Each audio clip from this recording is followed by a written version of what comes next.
CMJ's Epic Quest. CMJ's Epic Quest.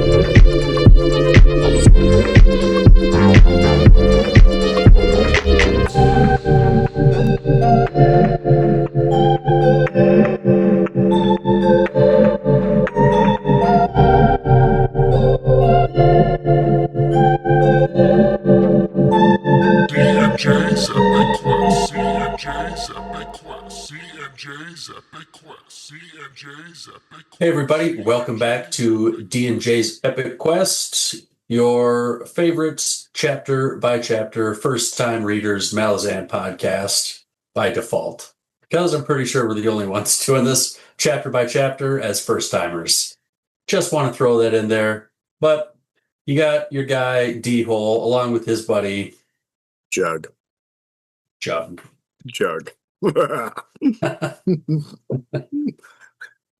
It's been another hot minute since we've done this, so we got to get back into the groove a little bit. This book's probably been the slowest that we've gone through so far, but I was thinking... Yeah, there's definitely a lot of build-up for sure, but it's not, I mean, yeah, Tehol and Bugg are stealing the show. I laughed so hard at this chapter. It was very entertaining to me. I was thinking about this last night because, I don't know, I don't remember how many days ago I finished summarizing, but, then things didn't work out for recording and this and that. And then I reread the chapter last night, and I was looking forward to rereading it, which sometimes I don't always look forward to rereading after I've summarized. Just maybe it depends on the chapter or whatever, but these characters are my friends in the book, and I look forward to getting back to them. And then I get to talk about them with my buddy, who I don't get to see super often, unless we're doing this. So it's a good feeling. It is a good feeling. It is definitely a good feeling. Oh, did I make you blush a little bit? Maybe. I saw that smile. It's been a minute. Do I have the patrons or do you? You do. All right. Patrons. Our chain of patrons. Jan the Picker, Luciana Etrigan, Ryan the Topological, Damien Facing the Rock, Nate Fiddle Me This, Shield Anvil Dylan, Calvin He Who Witnessed, Livia the Malazan Potato, Aaron Mott Irregular, Scott the Only, Graceless Passion, Dead Smell, Gestriant, My Own Genesis, Alex the High Mage, Tyler the Great Raven, The Joyful Union, Tony the Watch, Steve Bottle Kegs, The Immortal Sam, John I'd Kill the Mule, Talk the Middle Child, Peter, and Turin I Have Kittens. Thank you, everybody.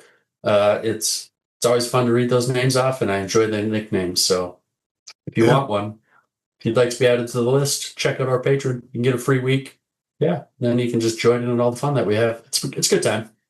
Yeah, it's a great time. There's even your own spoiler chat, which yours truly don't look at. So you can talk with other Malazan vets about things that are upcoming that we have no idea about, anything at all, or things that are out of left field that you can giggle at about. Right. And we'll never know. We'll never know. But one day, when we finish everything, we will know. So be nice. That's right. You got 15 years yet.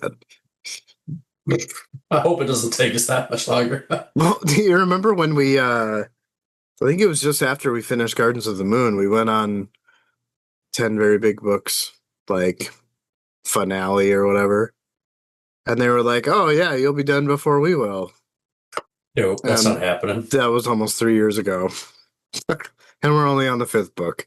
But we did read one Bauchelin and Corvo Broach novella. And then the next one's coming up after this.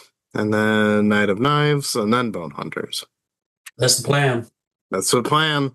So maybe we can get Esselmont on after Night of Knives. See if he'll talk to us. That'd be cool. Yeah, it would be really cool. Oh I right, think yeah, it's my turn you get now. the. we're a little rusty, guys. We'll get this down. It's Well, man.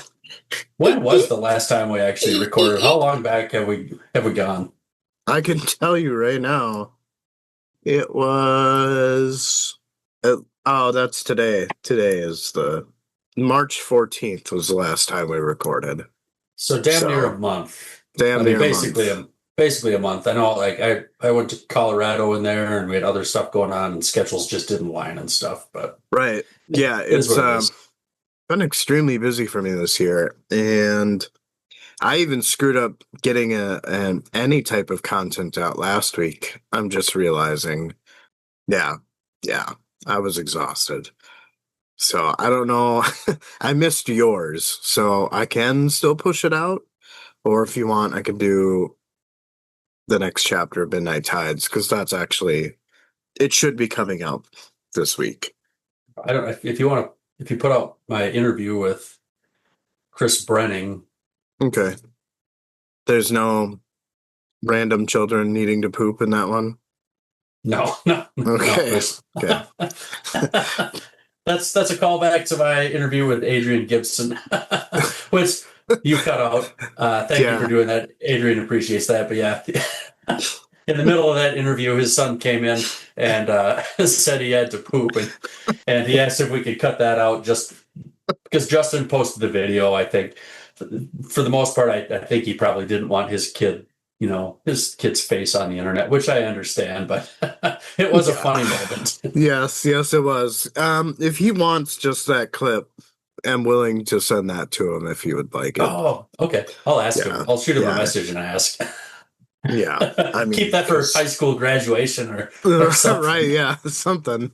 Yeah, put it on the video of shame or something. Yeah, that's a good idea. I'll ask him. And you can let him know that I think I might give Mushroom Blues a shot one of these times. I know that he was wondering if I had read it or not. So, dude, it was surprisingly I did not think it was going to be up my alley at all, and it was surprisingly really good. So I'm looking forward to seeing more in that series. Gotcha. I think you would dig it for sure. All right. I know that you were saying you were having a hard time because of current events. So, yes. Yeah, yes. Maybe I'll wait a few years. I've got too much on my TBR, but oh well. Such is life. Yeah. All right. Midnight Tides, Chapter 10, Epigraph. White petals spin and curl on their way down to the depthless sea. The woman and her basket, her hand flashing red, in quick, soft motion, scattering these pure wings to ride a moment on the wind. She stands, a forlorn goddess, birthing flight that fails and falls on the river's broad breast. A basket of birds destined to drown, see her weep in the city's drawn shadow, her hand a thing disembodied, carrion clawed and ceaseless in repetition. She delivers death, and in her eyes is seen the horror of the living. Lady Elisara of Trait, Kamor Fural. No idea what any of that means. Yeah, I'm not entirely sure either. A little bit of it makes me think of Kettle. Yeah, I mean, I guess I could see that. I don't know. Mostly the ending, or even Shurq, I guess. I don't know. Yeah. Yeah, I don't know. Or it could be Garoon's brother. I definitely get undead type vibes. Yeah. What was his? It started with an H, right? I can't remember. Yeah. It comes up. I'm pretty sure it was an H. Yeah. For sure, sir. Well, this will probably be a decently long episode. We got 17 pages here of summaries. I guess probably like 16 with our patrons and the epigraph there, but we'll get started. Yeah. It's definitely going to take some time, but that's okay. We are first-time readers, and we're trying not to leave any rock unturned. Granted, sometimes we miss the not-so-obvious rocks. You ready? So, yeah, dude, I'm ready. Let's do it. Let's do it. It was storming outside, and the storm itself followed the course of the river. It was an unseasonal storm as well as unwelcome and made Tehol's house humid. Bugg had found 2 more stools in the trash pile, and on one of them, Ublala Pung was crying. He had been a mess for over an hour, and the stool was creaking with his weight. In the center of the room, Tehol paced back and forth. Bugg made his way, soaking wet, and asked what was burning in the hearth. Tehol said whatever was on the pile next to it. Bugg said it was his rain hat that he had made for him with love. Tehol said it was woven with bits of rotting fish. Bugg said that's definitely what the smell was, and rotting was subjective. The Farade consider it a delicacy. Tehol asked if Bugg wanted him to smell like fish. He replied, saying it was better him than the whole house. Then Bugg asked what was up with Ublala. Tehol didn't know and asked what the news was. Bugg said he found her, but they would have to go out in the rain and get her. Tehol did not like that idea, thought it was too risky. He might get wet, especially since now he didn't have his rain hat. Bugg said he wondered whose fault that was, and Tehol said he barely nudged it in with his toe, and it shot up in flames. Bugg said he was drying it out. Tehol waited a moment and said, it's a storm. Storms pass, and he needs a reason to waste time. He then turned around and asked Ublala what his issue was. With teary eyes, Ublala said it didn't matter. No one was interested in him. Tehol said that wasn't true. He was interested by his very nature, and he took a guess saying it was the women that were the problem. Ublala nodded. Tehol continued asking if the women were fighting over him and if he had fallen for one of them. Ublala agreed and said that was the problem. He hadn't had time to fall for one of them. He just gets passed around like a toy because he is packing. Tehol cut him off. He wanted to make sure he understood things. All they want from him is a trip to Pound Town, no commitment or loyalty. They didn't mind taking turns. I can't look at you right now, dude. They probably didn't want to cuddle or talk after. Ublala again nodded. Tehol asked if this was making him sad, and Ublala concurred. Tehol said this was every man's dream. Ublala said he wanted something more.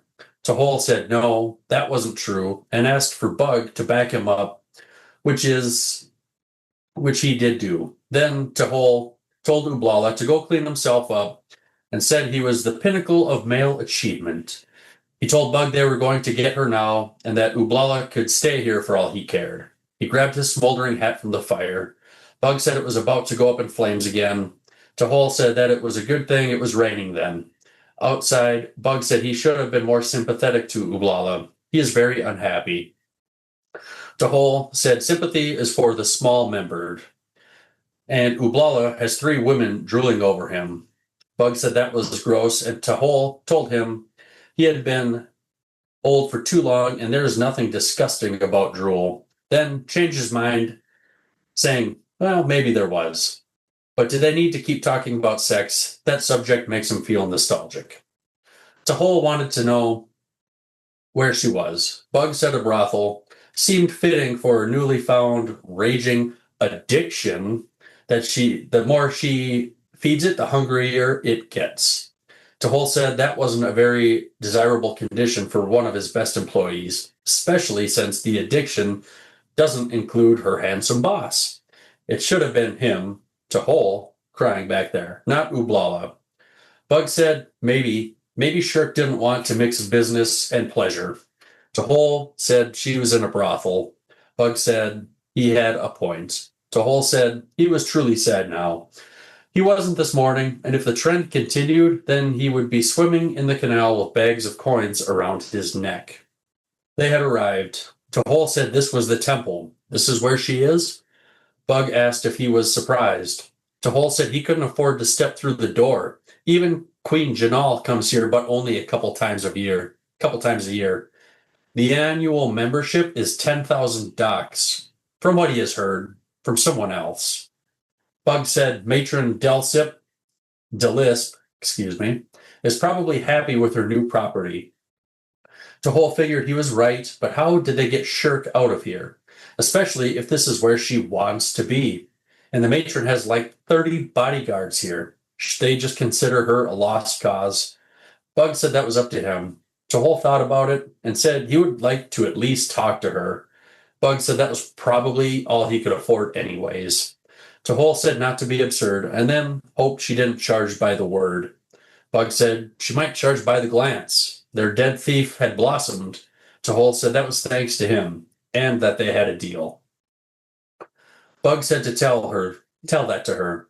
He was fully aware of the lengths he would go to appease his particular appetites. Tehol said he wasn't going to ask what he meant by that. They entered the oldest brothel in the land. Some say it was there before the city, and that the city rose up around it, even though that didn't make much sense. Tehol looked up at the gargoyles and said that settles it. Either he goes in, or he stands outside getting his hair wet. Bugg said either way, his rain hat was a failure. They went inside, and there was a big man with a double-bladed axe. Tehol got out of the way and asked if he was off to a beheading. The man spoke back and said Tehol was courteous, but didn't answer his question, then noted it was raining. Tehol said he thought it was almost done. There was blue sky now. The man with the axe said if anyone asked, he didn't see him here. Tehol said he had his word on that.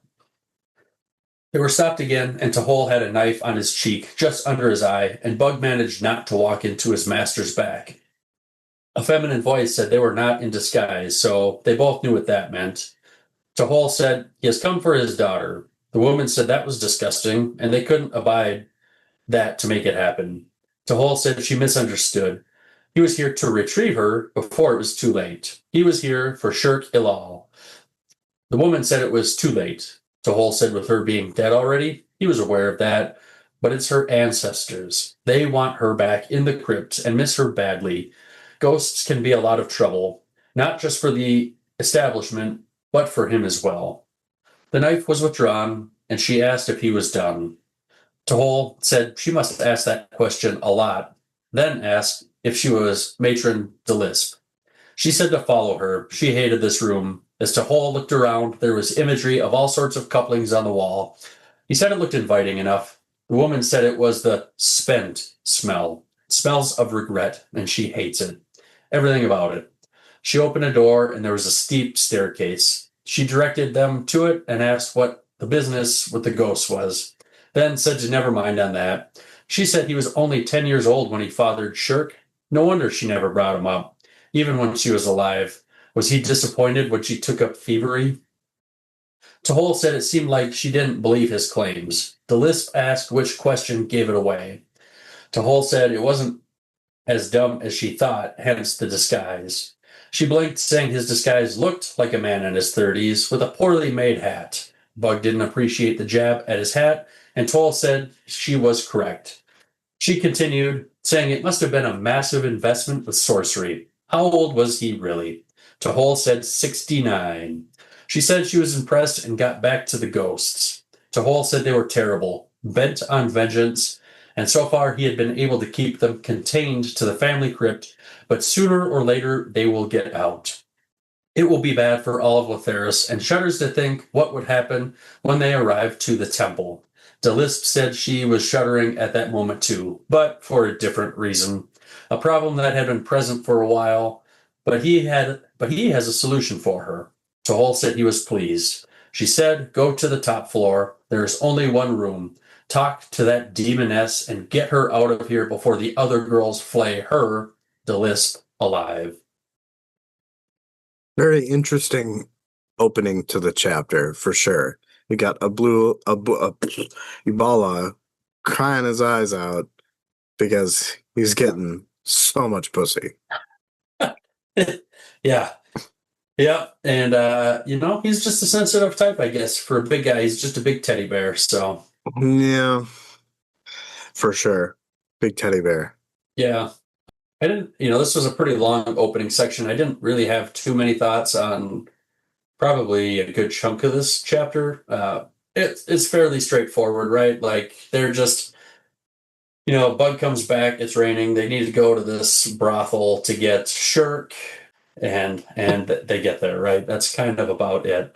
I think I did have one or two thoughts, but Yeah.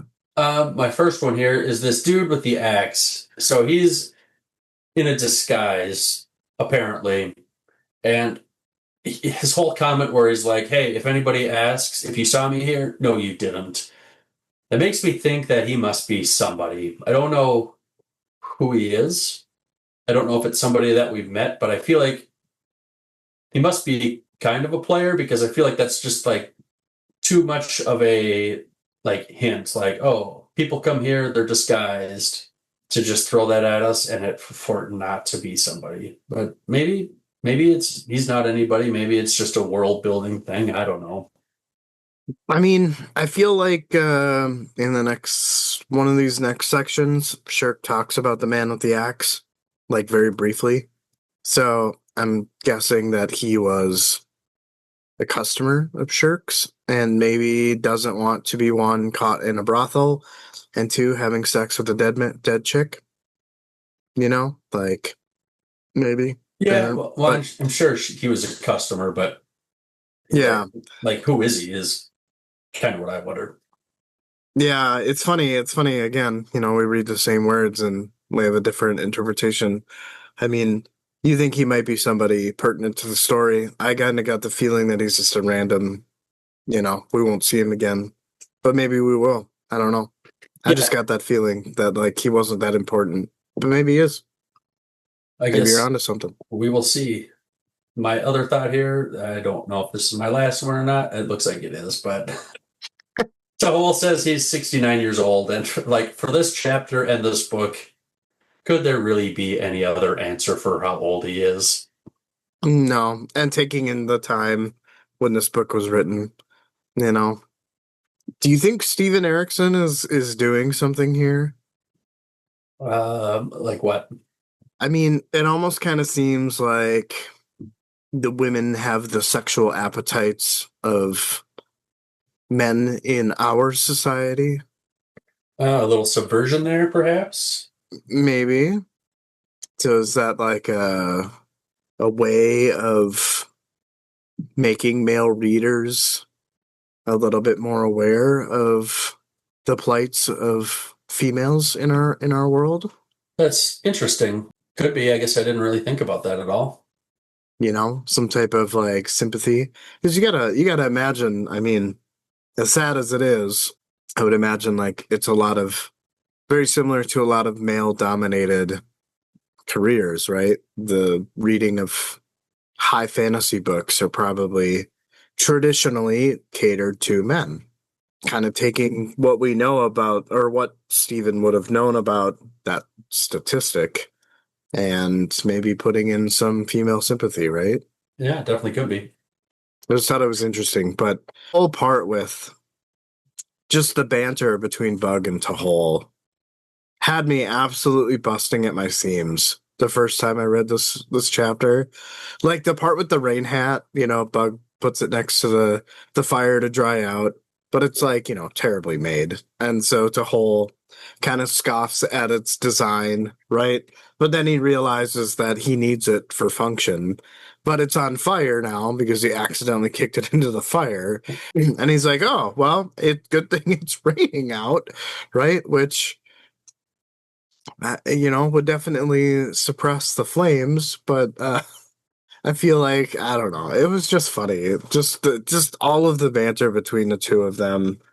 Uh, you know, Tohol's like, I don't want to talk about sex anymore because it makes me feel nostalgic. Because he's definitely not getting any currently. No, he's just living. I think living vicariously through Ublala. So Yeah, exactly.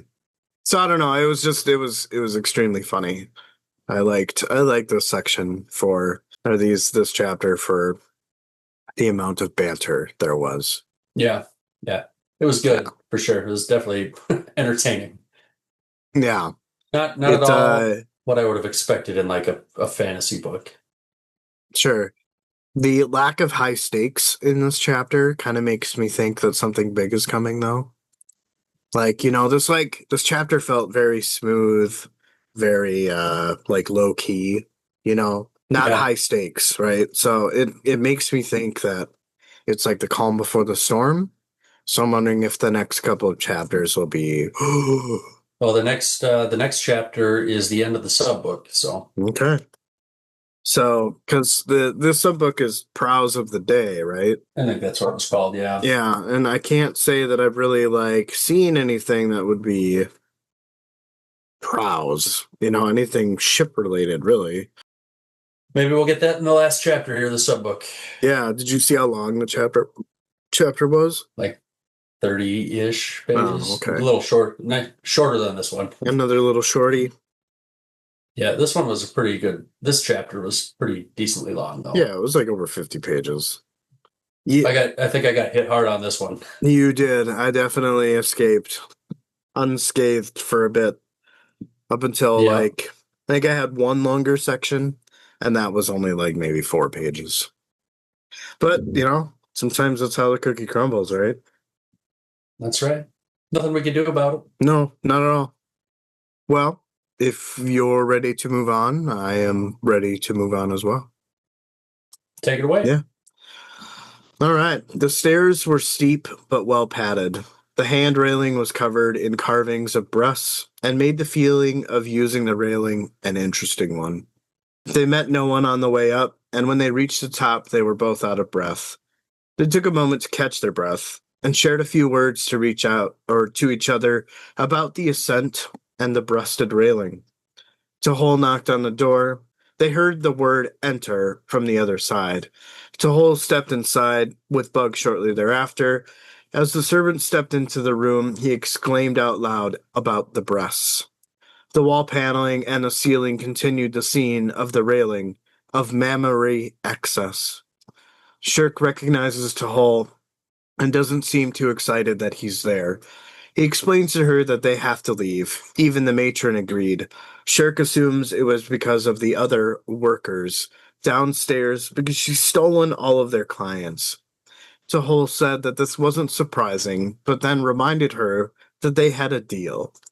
She asked if she could do the honorable thing, but then shared that she has a problem with certain appetites.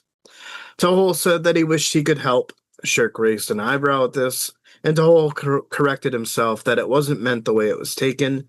He flustered for a bit and then paused. He brightened a bit and said that he would introduce her to Ublala, who was an unhappy bodyguard looking for commitment. Her eyebrows raised higher. Tehol couldn't see why the hell not. It's not like she had to tell him she was dead, as he would never notice. For this, he's certain. And as far as her appetites, he's positive there would be no issue there as well, even though there was a trio of women who would have an issue with it. But he would handle that. He tells her it's a brilliant solution. She tells him that she'll give it a shot, but makes no promises. Shurq tells them to leave so she can get dressed. Tehol and Bugg exchange glances, and then they left the room. Once outside the room, Bugg explains how impressed he was with his master, as he'd been under the assumption there wouldn't have been a solution. He tells him that his admiration grows for him, like Tehol tells him to quit staring at the railing. Nice job holding that together there, Yeah, buddy. I tried.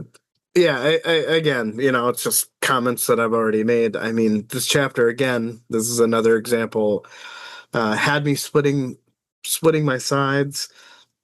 And this was just another one of those moments where he gets he gets into the room and all of the wall panelings are covered with different types of tits. And just mammary excess just had me going. It was funny. I loved it. And then, when Shurq is talking about her problem with appetites, Oodaloo, I still wonder how anatomically it works. Not like the actual act of sex, like that's a no-brainer. I do have children. But how does this thing give Shurq the sensation of it needing to be fed? Like, does it bond with her dead nerves? Like, I guess I'm not understanding how something living combined with something dead. I mean, it's fantasy world, right? Like, that's probably the answer. It's fantasy magic, right? I thought it did say something that it did, like, I don't know if bond wasn't like the right word, but it like wakes up the nerves or something. Maybe. It could be. I might. Yeah. I don't know if this is necessarily a Steve question or not, but might be, one of those things where, as like side conversation, I don't know. When Toll's like, you know what, like I've got a solution to your appetites. However, this presents another problem, but he would deal with that, talking about the three women. I was not expecting the solution at all, and I admire kind of Tahol's thought about solving two problems with one solution. It really accentuates Tahol as a character, but I can't help but wonder if there will be consequences. I think it makes sense for his character. Like, I wasn't super surprised that like that was his thought, right? I think it makes sense. But yeah, is there going to be consequences? Maybe. We'll see. Right, yeah. Shan doesn't seem like she's one you really want to fuck with. No, I mean, I guess it's not outside of his character. I think I was just more shocked at the solution itself. Like, oh, take Ublala, who's been bawling his eyes out. I mean, we're introduced to that. And like, let's meet him up with Shurq. She wants commitment. But is it really the type of commitment that Ublala wants? Because it seems very transactional. Maybe it starts that way and it will evolve. I don't know. And then at the very end here, where I almost couldn't compose myself, Bugg essentially gets a boner from the mammary excess of the stair railing. And I swear, Erickson could write a comedy movie, and I would throw money at it to see it. I totally would. This dude is so funny. In like a nondescript kind of way, It's mammary excess. Like, I never would have put those two words together. Ever. Ever. I wouldn't have had the thought to either. And you definitely have artworks that I've made with tons of mammary excess, and I never would have, so I just, it was funny. His admiration grows for him, and then he stops because he's getting a boner. Good stuff. Okay, I'm done with the excess of mammary glands. All right. We'll move on then. Yeah. Justin can calm down a little bit here and hand check. All right. Delisp was at the bottom of the stairs and saw Shurq trailing behind Bugg. She told Tehol she owed him one. Tehol sighed and said he thought she would be skeptical of his story. She said she had heard basically everyone had put an order in for the woolen leggings. Tehol looked to Bugg. Bugg said they hadn't ordered through him. That would be disloyal, and everyone else's would be a poor imitation. Tehol told Matron Delisp that perhaps that he was disguised as Tehol Bedict. That would be clever, wouldn't it? She said too clever for him. Tehol said she had a point. Delisp asked if he wanted her to owe him a debt or not. Shurq was annoyed, saying she didn't like being ignored. They're acting like she's... Delisp cut her off and said, dead. Shurq said she just wanted to be clear on the reason for leaving the temple. She also owes Tehol, and while she may be dead, that doesn't mean she doesn't have honor. And speaking of that, Delisp owes her money. They agreed on 60%. Delisp asked what she needed all that money for. How many different sex assassin costumes were out there? Fine, 60%, but it will take her a day or two to get all that money. She doesn't keep that much on hand, so where should she deliver it? She said Tehol's house would be fine. Tehol said he couldn't keep that kind of coin secure. Shurq said she planned on spending it quickly.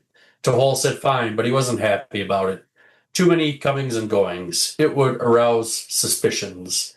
Bugg told him to quit staring at the tit railing. Tehol said they needed to leave. Oh, man. Bugg's excited. It's been a minute. I guess. Pretty straightforward there. I don't really have any thoughts, so...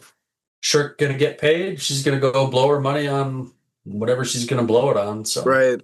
I feel like the whole disguises stuff kind of confused me throughout this chapter because I don't remember him changing into a disguise. So like I don't know if it's just this like weird, like I'm trying to outwit the lisp I here, don't think you know, he. like, I don't think he did. I think he's just, he's just trying to play like a mind game. That's all. yeah, that's what it definitely feels like. But like, I'm having a hard time understanding what's what. Sure. All right. Well, we ready to move on? Yeah, I think so. Yeah, pretty short section and just, transactional, I guess, would be the word I would use for it. Transitional to transitioning us from the brothel to what we will read next. Definitely. All right. The storm had passed, but rainwater was still dripping from the roofs of houses. It was late afternoon, and people started to venture out once more. Shurq stopped at the foot of the temple steps and said that she would meet Tehol on his rooftop at midnight. Tehol asked, "What about Ublala?" Shurq replied that she was having second thoughts about it. Tehol says that Ublala had survived the drowning, so surely they would have a lot in common if she thought about it. Bugg chimes in that he's got a huge penis. Tehol made a face at his servant. Shurq said to bring Ublala to the roof with them. Tehol said that they were both making him miserable and that he was going to go for a walk. He tells Bugg to go back home and tidy it up a bit, as Shan would barge in eventually. Bugg asked where his master was going. Tehol said that he would return tomorrow on news of important business. Bugg inquired about what business. Tehol said he didn't know, but he would make something up. He asked Bugg how the construction gig was going. Bugg said that everything was on schedule. His master turned around to have a word with Shurq, but she was gone. After a few back and forth sentences about Bugg, what Bugg would prepare for dinner, he studied his servant for a moment and then shooed him away. Bugg went left and Tehol went right. Tehol walked through the warm air as he made his way through the city. He took in the sights and the sounds of various parts of the city. By dusk, Tehol had come within sight of an old palace. He took a side street, following the winding road, until he reached the grounds of the towers. He reached the low, crumbling wall and could see a tower that was clearly different than all the rest.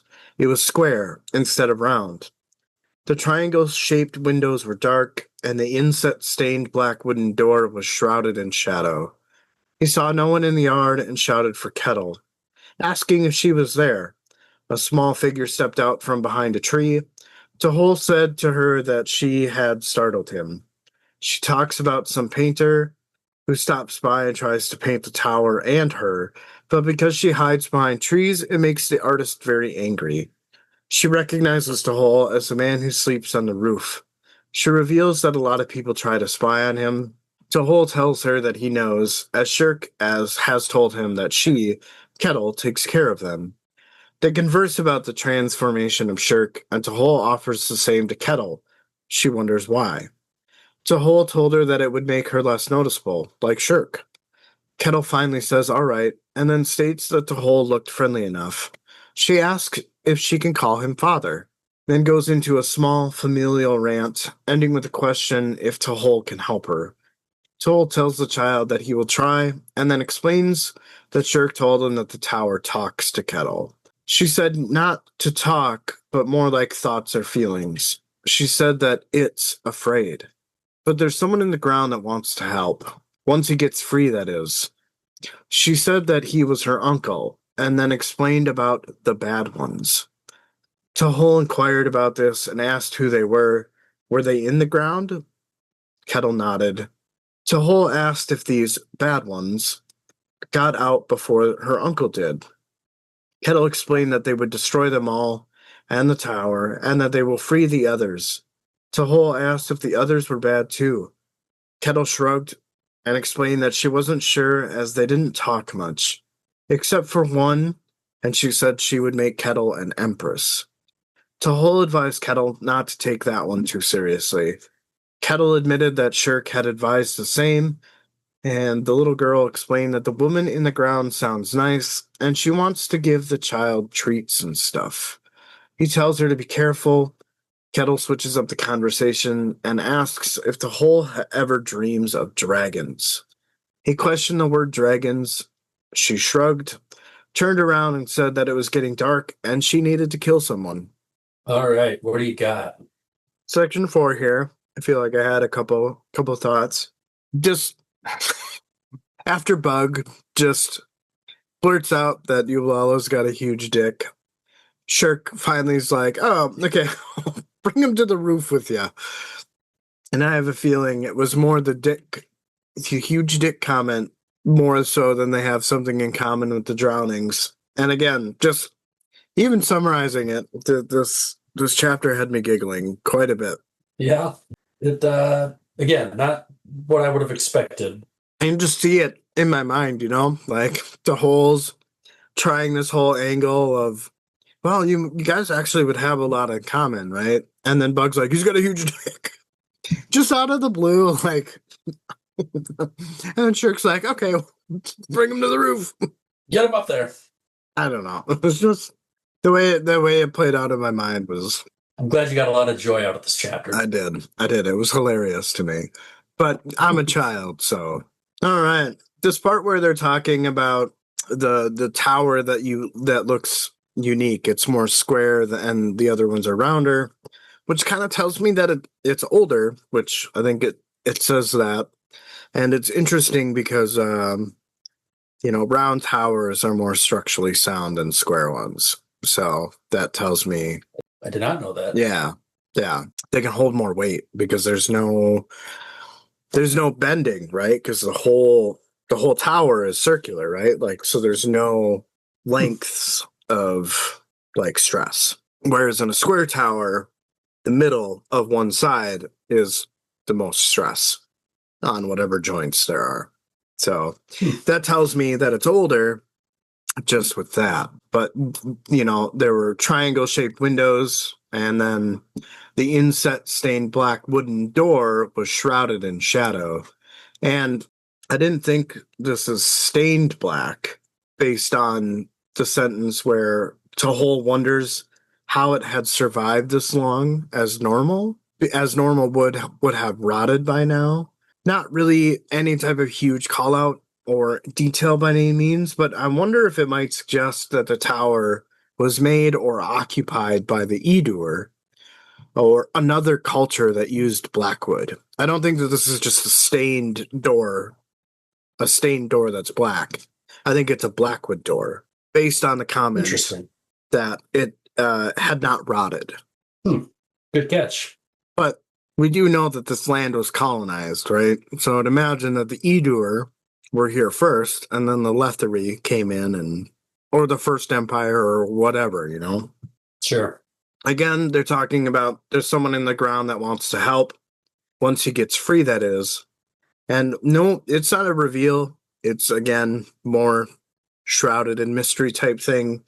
But hopefully it's our boy Silchus, right? That would be cool. Yeah. I'm having a hard time imagining who else it could be. I mean, it could be Silchus. We could be right. It also could be something else. We know that there's 5 Teblor, and that's who the bad ones are. Toblikai, same thing. Oh, yeah, sorry, Toblikai. Yeah. You're right. 5 Toblikai. So yeah, it's definitely a tease, but it has re-sparked my curiosity. And Kettle explained that the woman in the ground sounds nice, and she wants to give the child treats and stuff. I wonder if, remember that scene with Osric and his daughters, Meandor and Shakul on Kadu? They were carrying their cousin on the ground by the hair. You remember that? Yeah. I wonder if they were successful in burying their cousin in the Azath Tower. Okay. You remember when I told you I had something I wanted to bring up? Yep. I didn't know it was going to be at this point. It was at the end of the chapter that was sticking up, but now is applicable. I think you'll probably be on the same track of mind here as me, I hope. But I feel like Kettle must be one of these 3 sisters, or cousins, or whatever they are. Because she calls him uncle? Yeah. And I think it was something at the end of the chapter. Which one's like Daughter Dusk or whatever? I think that's Sheltatha. I think that's Sheltatha lore. I don't remember which one, but there was something in my head and it just clicked where I felt like, well, that seems to make sense.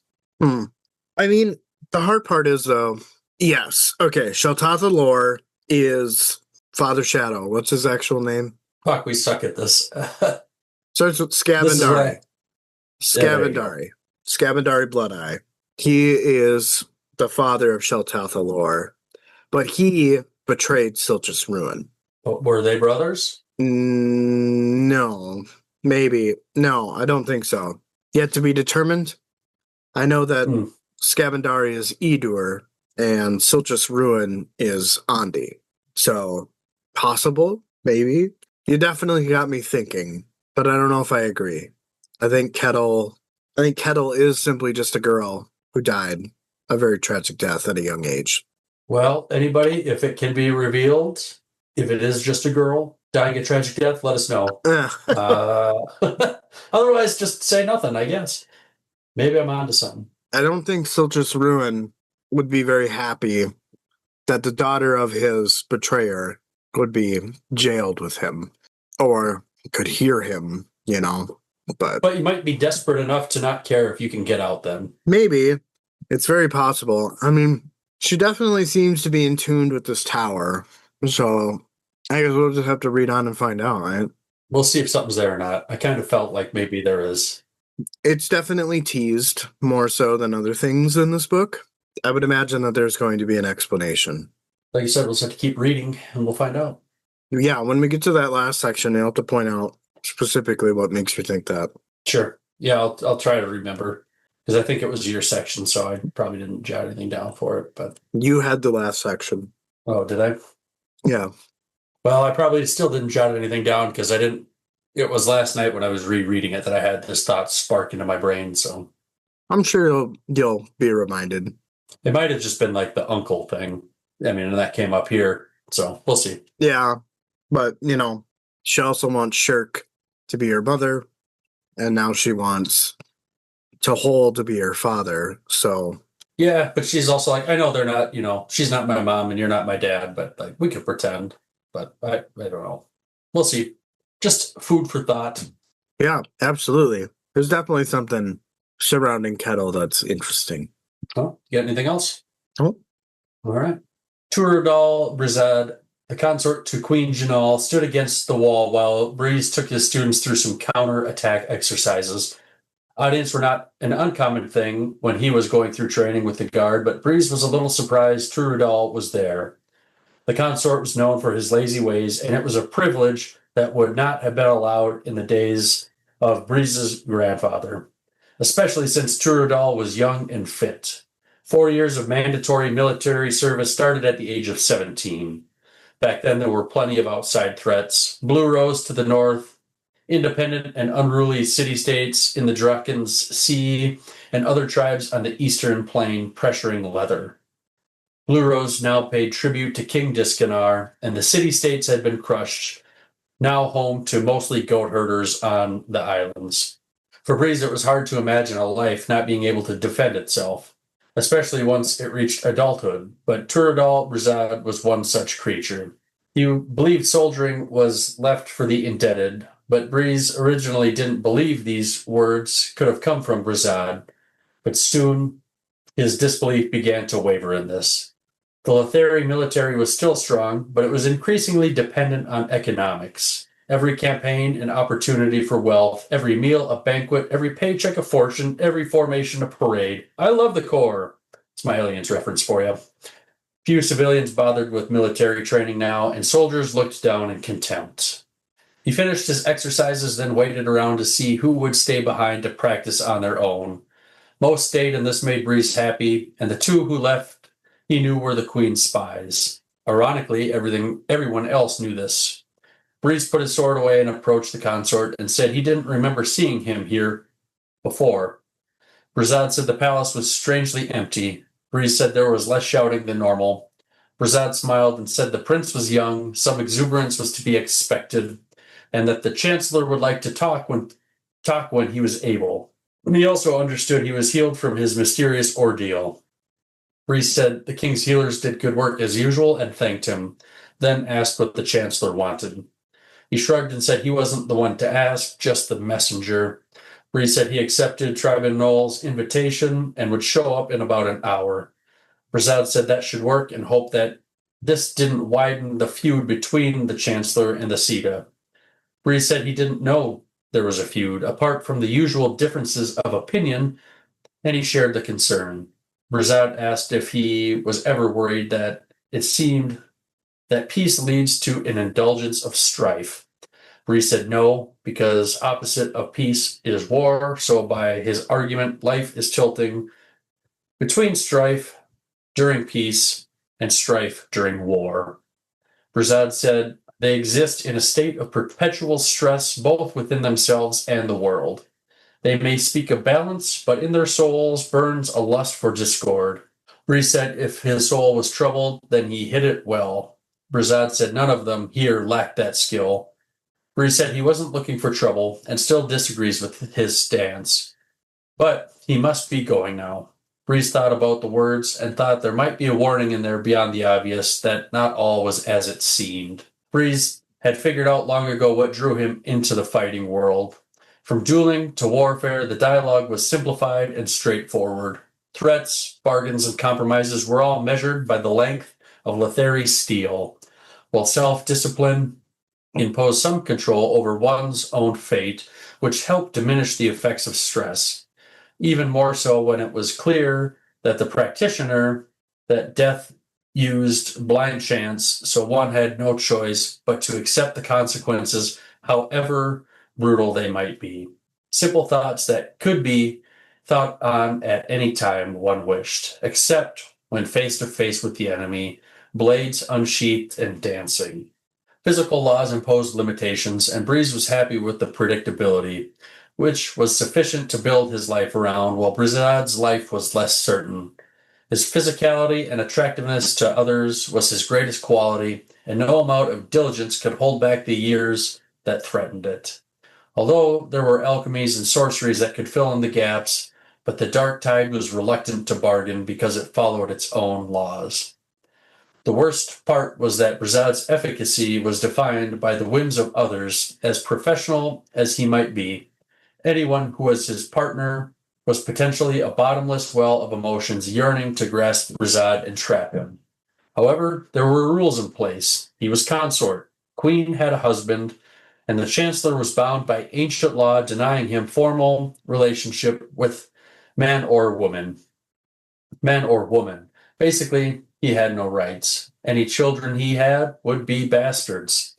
However, it was required of the Queen that such pregnancies didn't occur in the first place, and so far she had done her job. But there was a rumor that Queen Janal was falling for Brizad, and perhaps Tribun Noel. He had as well, which might tear apart the alliance between the Chancellor and the Queen. And if that was the case, no wonder Brizad was stressed. But what were his ambitions? Had he surrendered his heart?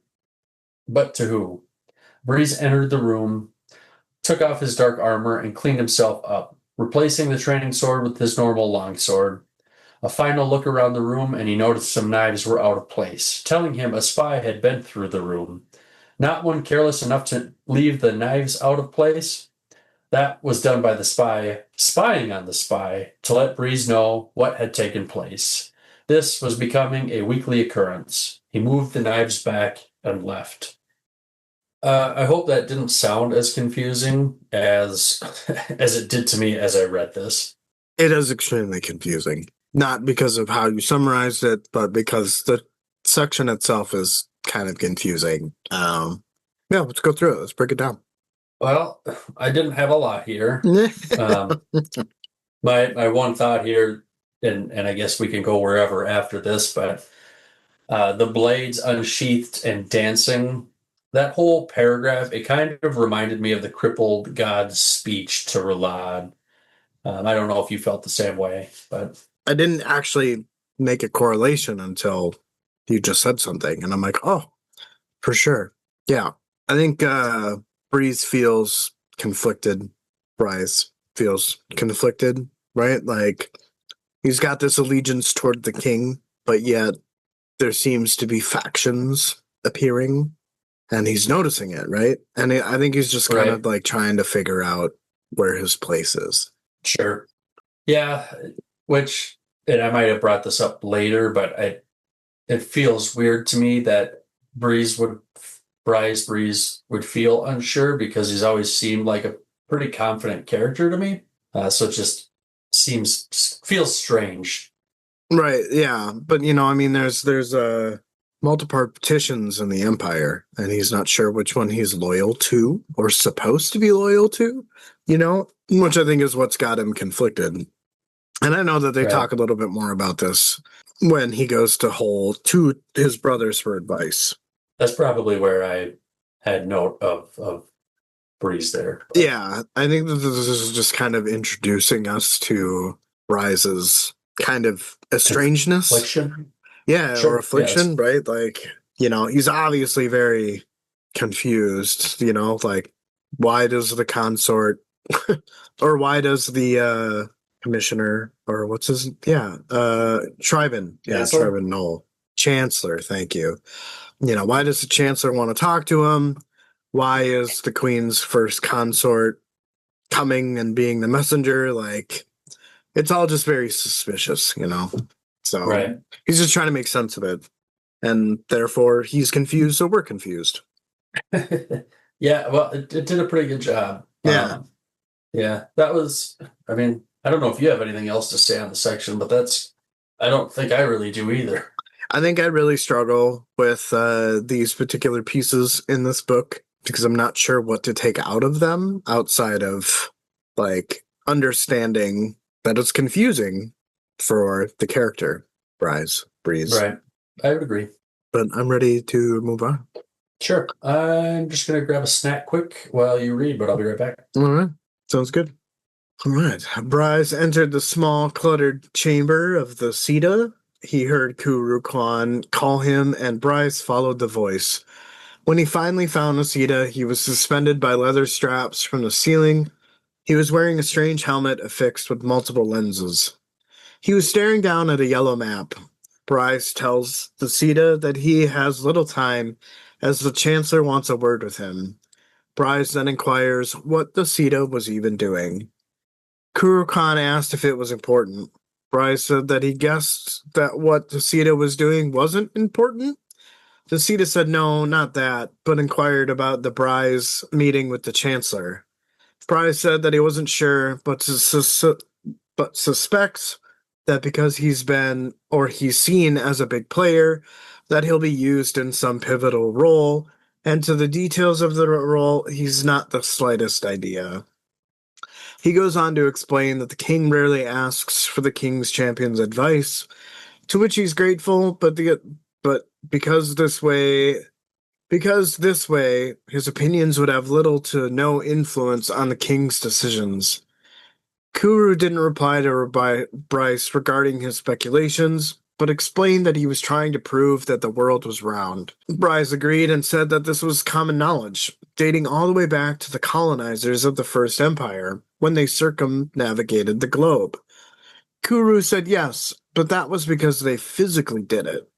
He's trying to prove the world is round through theory and hypothesis. He asked Bryce if that meant verifying that the facts were correct. Tasita said that the facts were already a given, and he seeks to prove the facts of the physical evidence. He asked Bryce who they can trust, who are the eyewitnesses. Bryce looked around and asked where the Sita's helpers were. He replied and said that he had sent them to the royal lensmaker earlier that morning. Bryce said that therefore Kuru has been dangling there since morning. Kuru said that, yeah, he had been turning this way and that under no volition of his own. He tells Bryce that there are forces unseen that pull upon them at every moment of their existence, forces he now believes are in conflict. Bryce asks in what way. Kuru further explains that the ground exerts something crucial, evidenced by the blood settling in his face, a weaker force seeking to drag him down, another world, one which travels sky around this one. Bryce asked if Tosita was simply talking about the moon. Kuru said, well, there were actually 4, but they are so distant that they do not reflect the sun's light well, and make it very difficult to see.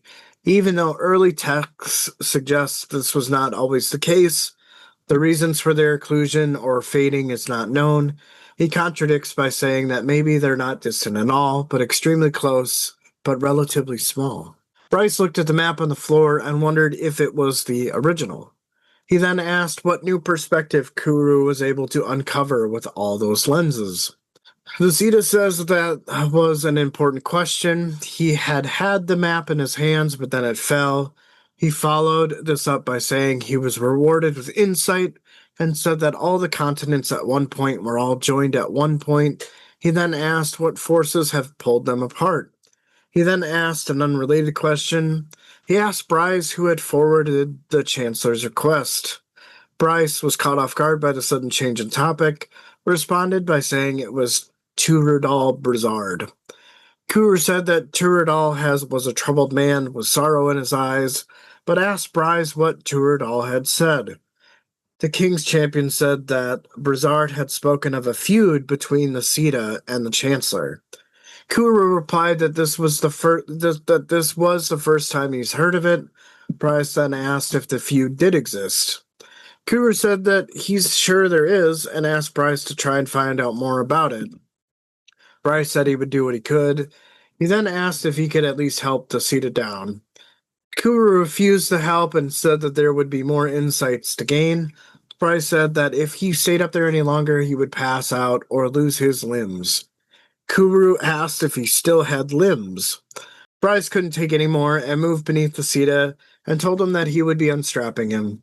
He added that he would have a word or two with the Sita's assistants once he's done with the Chancellor. Kuru said to go easy on them as they are woefully forgetful. Bryce said that after that day, they won't have a hard time forgetting. This was such a weird section, but it was interesting too. I loved it. Let's hear about it. Yeah. Okay.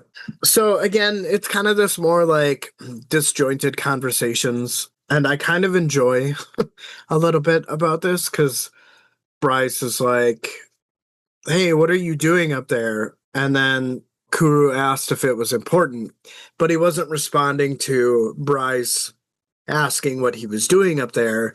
He was talking about the invitation from Brizard to the Chancellor. So it just, there was a little bit of like disjointedness where there's kind of like two questions being asked at the same time, but he's only responding to one of them and then moving on to the next one. Sure. So if you're not following, it definitely can get confusing. And then we have this part where, the Sita is trying to prove that the Earth is indeed round, not just physically, but like mathematically and via hypothesis and theory. And, Bryce is talking about like, well, why is this such a big deal? I mean, we knew all the way back from the first by the colonizers, the First Empire, when they traveled across the globe, right? I kind of wonder where the First Empire call home. And I'm going to imagine, based on this information, that the First Empire split up and colonized different lands, which makes me think of the Amass, which I think more or less is confirmed, but maybe this is kind of like a bullet hole in that. Like it's kind of accentuating the fact like this is the case. I mean, we know the Amass are on Genebacus. We know that they're on the Seven Cities, and now they're here, right? If they've circumnavigated the globe, they've traveled elsewhere, right? And I would imagine that some decided to stay and some decided to leave, right? I think that's a fair point.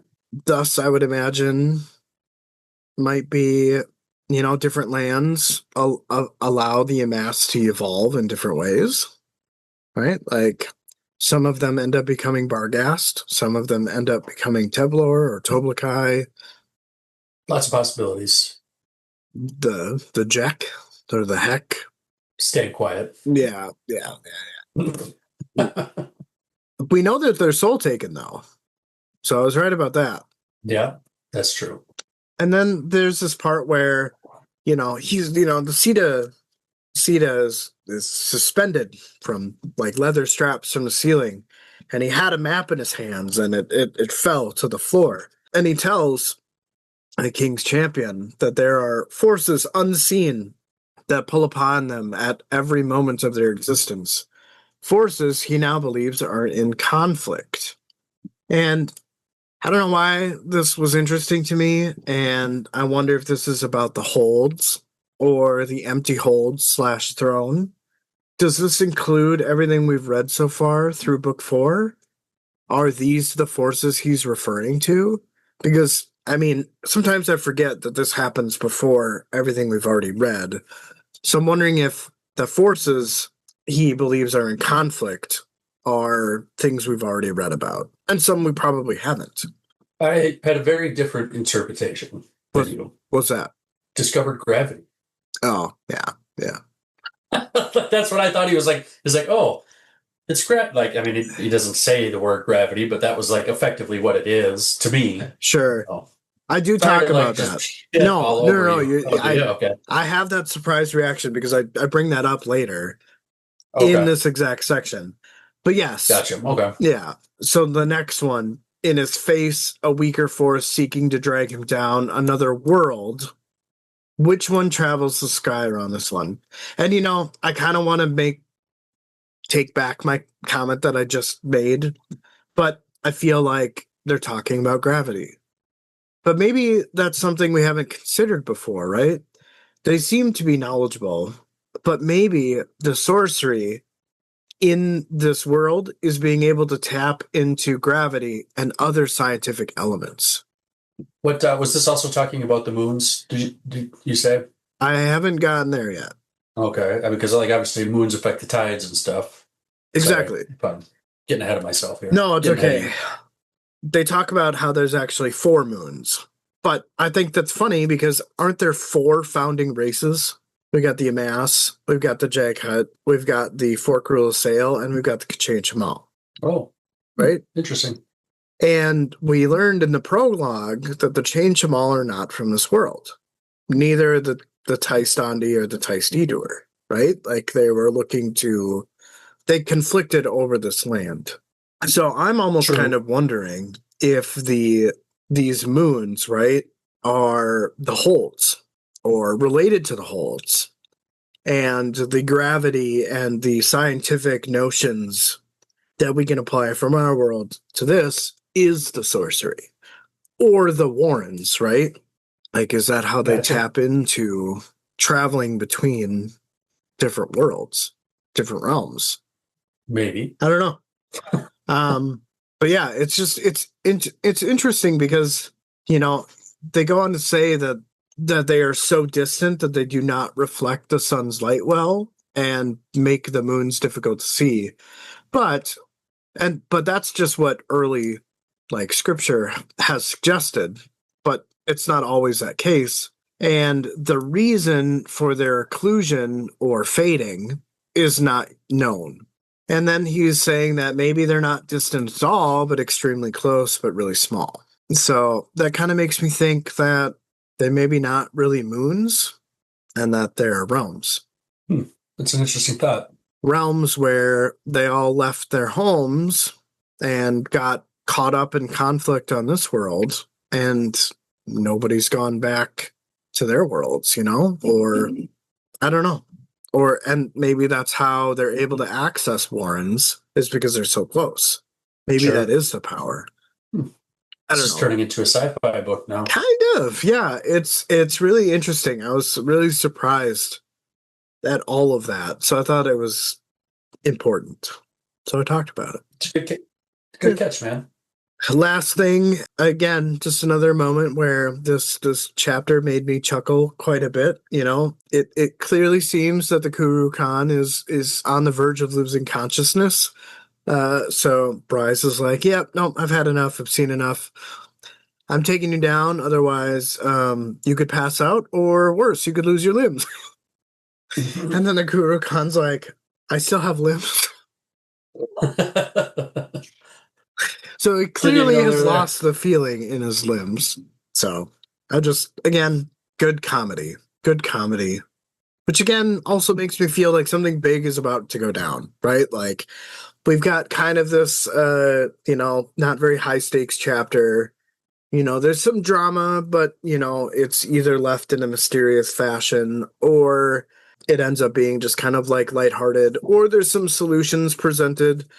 Yeah, it just makes you feel like something big is coming because it's a very relaxed chapter. We've got some comedy in there. Well, and we're approaching like the midpoint of the book here, roughly, give or take, right? Like, feel like we're Yeah. kind of going up that roller coaster, and we're gonna start coming down, and maybe we'll have another small hill to climb, but the ebb and flow of the book. Yeah, for sure. But yeah, that was all I had about that section. That was probably my favorite one out of this whole chapter, just because of some of the lore that you could potentially pull out of it. And you know what? I may be wrong, and that's okay. It's okay. Yeah. I mean, just like imagining Kuru Kwan just like suspended from the ceiling was a fun image. Yeah, it when I first read it, my mind was probably still stuck on the memory excess. So I was definitely think that he was like caught doing something naughty. Like he was engaging in some bondage or some Is BDSM or just something. Yeah, hanging out in the sex swing. right, exactly. But that was not the case. Nope, he's learning about stars and gravity and Passing whatever out, else. losing limbs, Yeah, losing the feeling. right. The stranger. Yeah. All right. Tribe and Noel asked Breeze what the readiness of the military was. Breeze told him Preda Ulutal Hebaz would be better equipped to answer that question. Noel said she was currently busy. That's why he asked him. They were alone in the chancellor's office, 2 guards posted outside. Breeze thought, a temple of gold coins, and this man is the high priest. Breeze spoke and told Noel that it is a mandate that the Army and Navy be maintained in a state of readiness, supplies and stores sufficient for a season's campaign, and that contracts with suppliers stipulate that the needs of the military take precedence in times of conflict. Those contracts are maintained and enforced. Noel said, of course, but he was seeking a soldier's opinion. Were the king's soldiers ready and capable of war? Breeze said he thought so. Noel said he would hold him to that. Breeze said he would not offer that opinion if he was not prepared to stand by it. Noel said that was good news and threw a curveball at him. Had he found a wife yet? He didn't think so, but he didn't think there was a maiden that would turn down that match. There are many legacies that one must live with their lives, and the way they are answered are the defining features of that man or woman's life. Breeze asked what he was getting at. Noel said his family history was well known. He holds sympathy for him and his brothers. He is worried most for Hull, especially since he likes to involve himself into matters that don't really concern him. Basically, he doesn't wish him any sadness on him or his family. Breeze replied saying that he was generous in listing his concerns. As far as a legacy, well, that was his own issue to worry about, and for what it's worth, he is giving Hull too much power in these matters. Noel cut him off, asking if he thought he was delivering a veiled warning. It was an insult that Breeze thought he was that crass. Does the seal hunter warn the seal of the netting closing around it? He was now done with him and his brothers. Breeze was relieved to hear that. Noel told him to close the door on the way out with a nasty look on his face. So he kind of did an about face here pretty quick, kind of a little lighthearted, and then he got kind of pissed off here at Breeze at the end. I get the feeling here that Tribe and Noel was looking to see where Bryce's allegiances were and was disappointed in his answer. Breeze is just kind of keeping everything close to the vest right now, it seems like. Right. Which explains, to your point, why he got pissed off, because he's just not revealing anything. Right. So I think that makes sense. Yeah. Yeah. He's looking for some tangible information. Yeah, and everything, he just kind of gives him like the paper answer, right? He's asking about the Army and is like, yep, the Army and Navy have to be, always ready, enough supplies, for I don't know how long a season is, if that's a summer or what, but, just the standard answer, right? He doesn't really go above or beyond. He's like, yep, I think they're ready, and I wouldn't tell you that if I didn't believe it. So yeah, he's not over explaining, which right. Noel kind of seems to want him to do, is to get over explaining or defensive or, so then that way he can kind of gauge which way Bryce is maybe leaning towards this faction. He obviously can't tell. So, Yeah. because it's so matter-of-factly. Right. Yeah. I didn't have any additional thoughts. I think, just our brief little discussion there was pretty good for it, since considering I didn't have anything jotted down. So No. unless there's anything else you want to add, we can probably take your next one here. Yeah. Another shorty. Another shorty. Yeah. Outside, walking alone down the hallway, Bryce sighed. He had failed to learn anything about the supposed feud between Tribad Knoll and Kuru Khan. He felt as if he had accomplished was added himself to the Chancellor's shit list. A second deeper sigh, he had nothing of Hull's solid determination, nothing of Toll's cunning. He had some skill with the sword, but what value was that when his attackers employed insinuation and verbal knife games? He realized that he needed advice, which meant another duel, but this time with his own brother. He thought to himself that at least Tehol had no desire to wound, and Errant blessed Tehol as he seemed to have no desires at all. I feel like that kind of sums up the meeting, right? Like, he feels like he's inadequate to these games, and maybe that's just why he's staying neutral. Maybe that neutrality saved him. Maybe, yeah. I guess I'm not entirely sure, but we'll have to see. I mean, I feel like that would irritate me too, right? Like, I recognize that you're playing a mental game, but I myself don't have the skills to thwart that or to play equally. So I'm just going to be neutral about it. You know what I mean? So I think that's why he's frustrated. Sure. Yeah. Anything else? Nope, not at all. All right. Tehol said he wanted a meal that actually began with real food. He lifted one of the dark leaves and inspected it before forcing it into his mouth, chewing while he glared at Bugg. Bugg told him there were apes where these banana leaves were the main part of their diet. Tehol asked if that was so, and if they were extinct yet. Bugg didn't know. He said he heard it from a sailor. Tehol said that sailor must have been a drunk and a liar. He asked where Ublala was. He needed him so Shurq could gauge.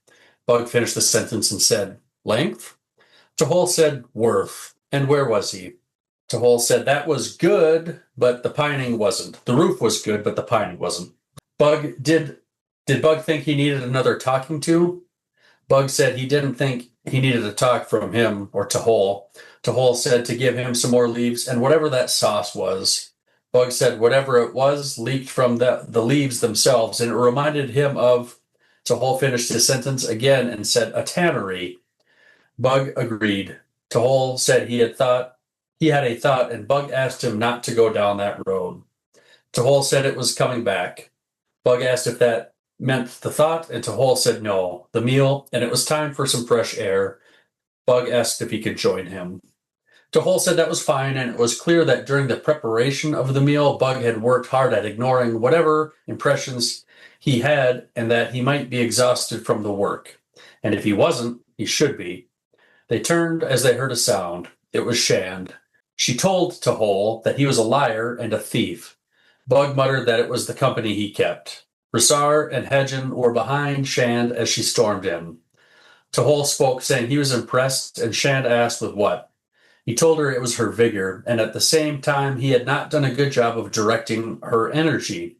It was now clear to him that all three of them required more direct involvement in their nefarious undertaking.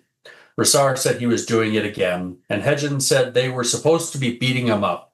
She continued saying, look at what he had done. And less than an hour ago, she was saying... Shand cut her off and said not to worry about what she had been saying. Tehol had said direct involvement. It was about time. She called him a slippery bastard, and now was the time to talk to save his life.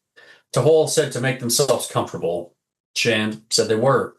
Tehol said he was going to give them a list of names to memorize. He spouted them off and asked if she had them down. Shand's eyes bugged out and said there were more. Tehol said another dozen or so. Hedgen asked if he wanted them killed. Tehol said no, that's not what he wanted. He needed them to start buying shares in their ventures under various different names. Shoot for 49%. Once there, they could force a coup.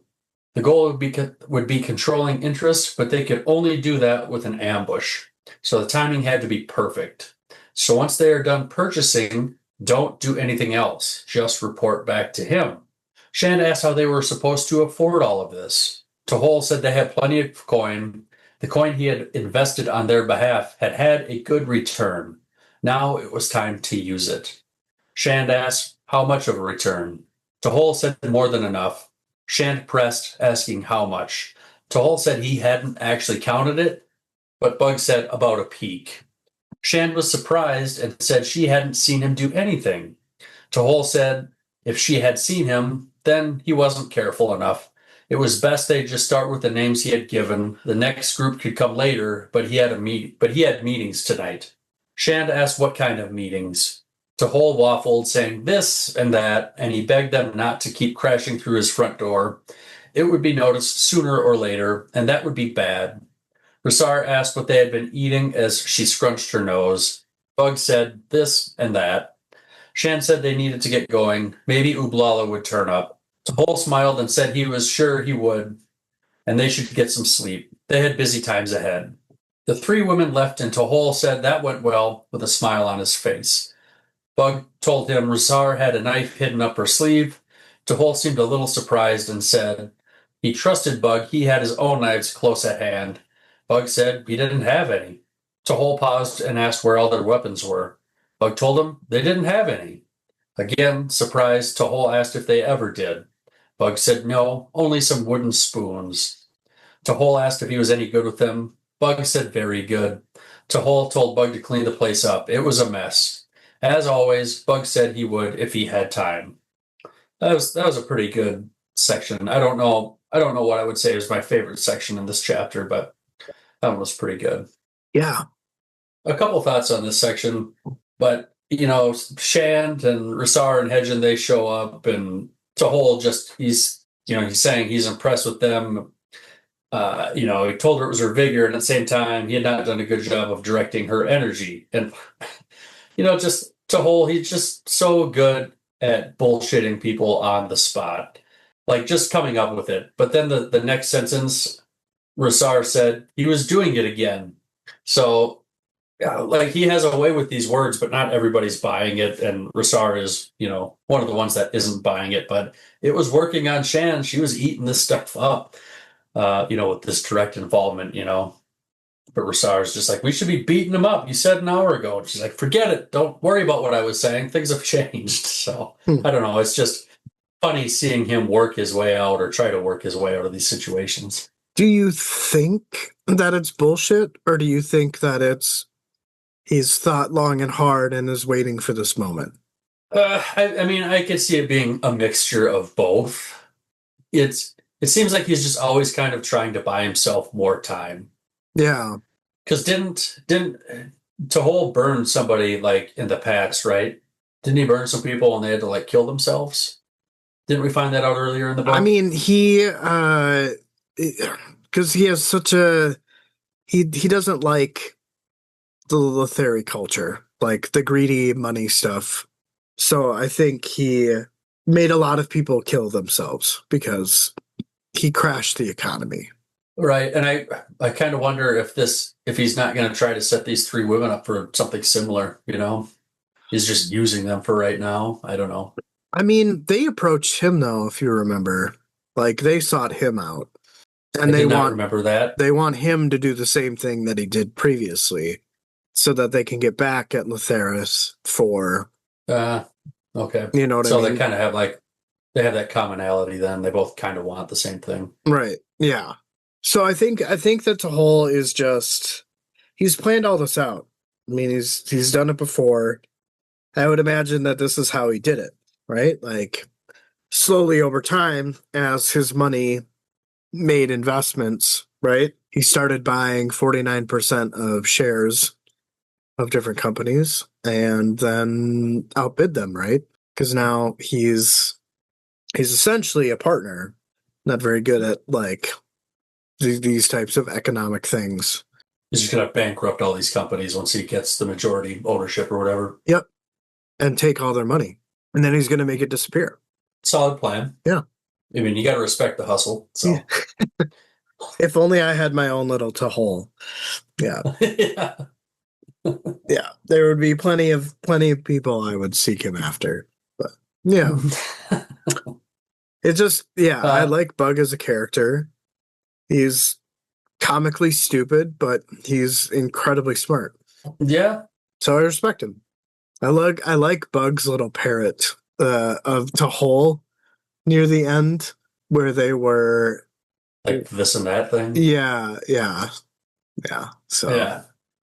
There was like even like this, I was chuckling at this, where he's talking about how one of the women had a knife up her sleeve or whatever, and Tahol's like, "Well, I'm sure you had yours ready," and he's like, "Well, we don't even have any weapons," and and he's like, "Well, we got some wooden spoons," and Tahol's like, "Well, are you any good with them?" And Bug's like, "Yeah, I'm really good." I'm like, well, I don't really see like you fighting with a spoon, so he's just good at eating, I guess. Is kind of what I took away from it, but it's just funny to me too. yeah, and the thing with like the whole banana leaves thing, like leaking out, and so now it smells like a tannery in the house.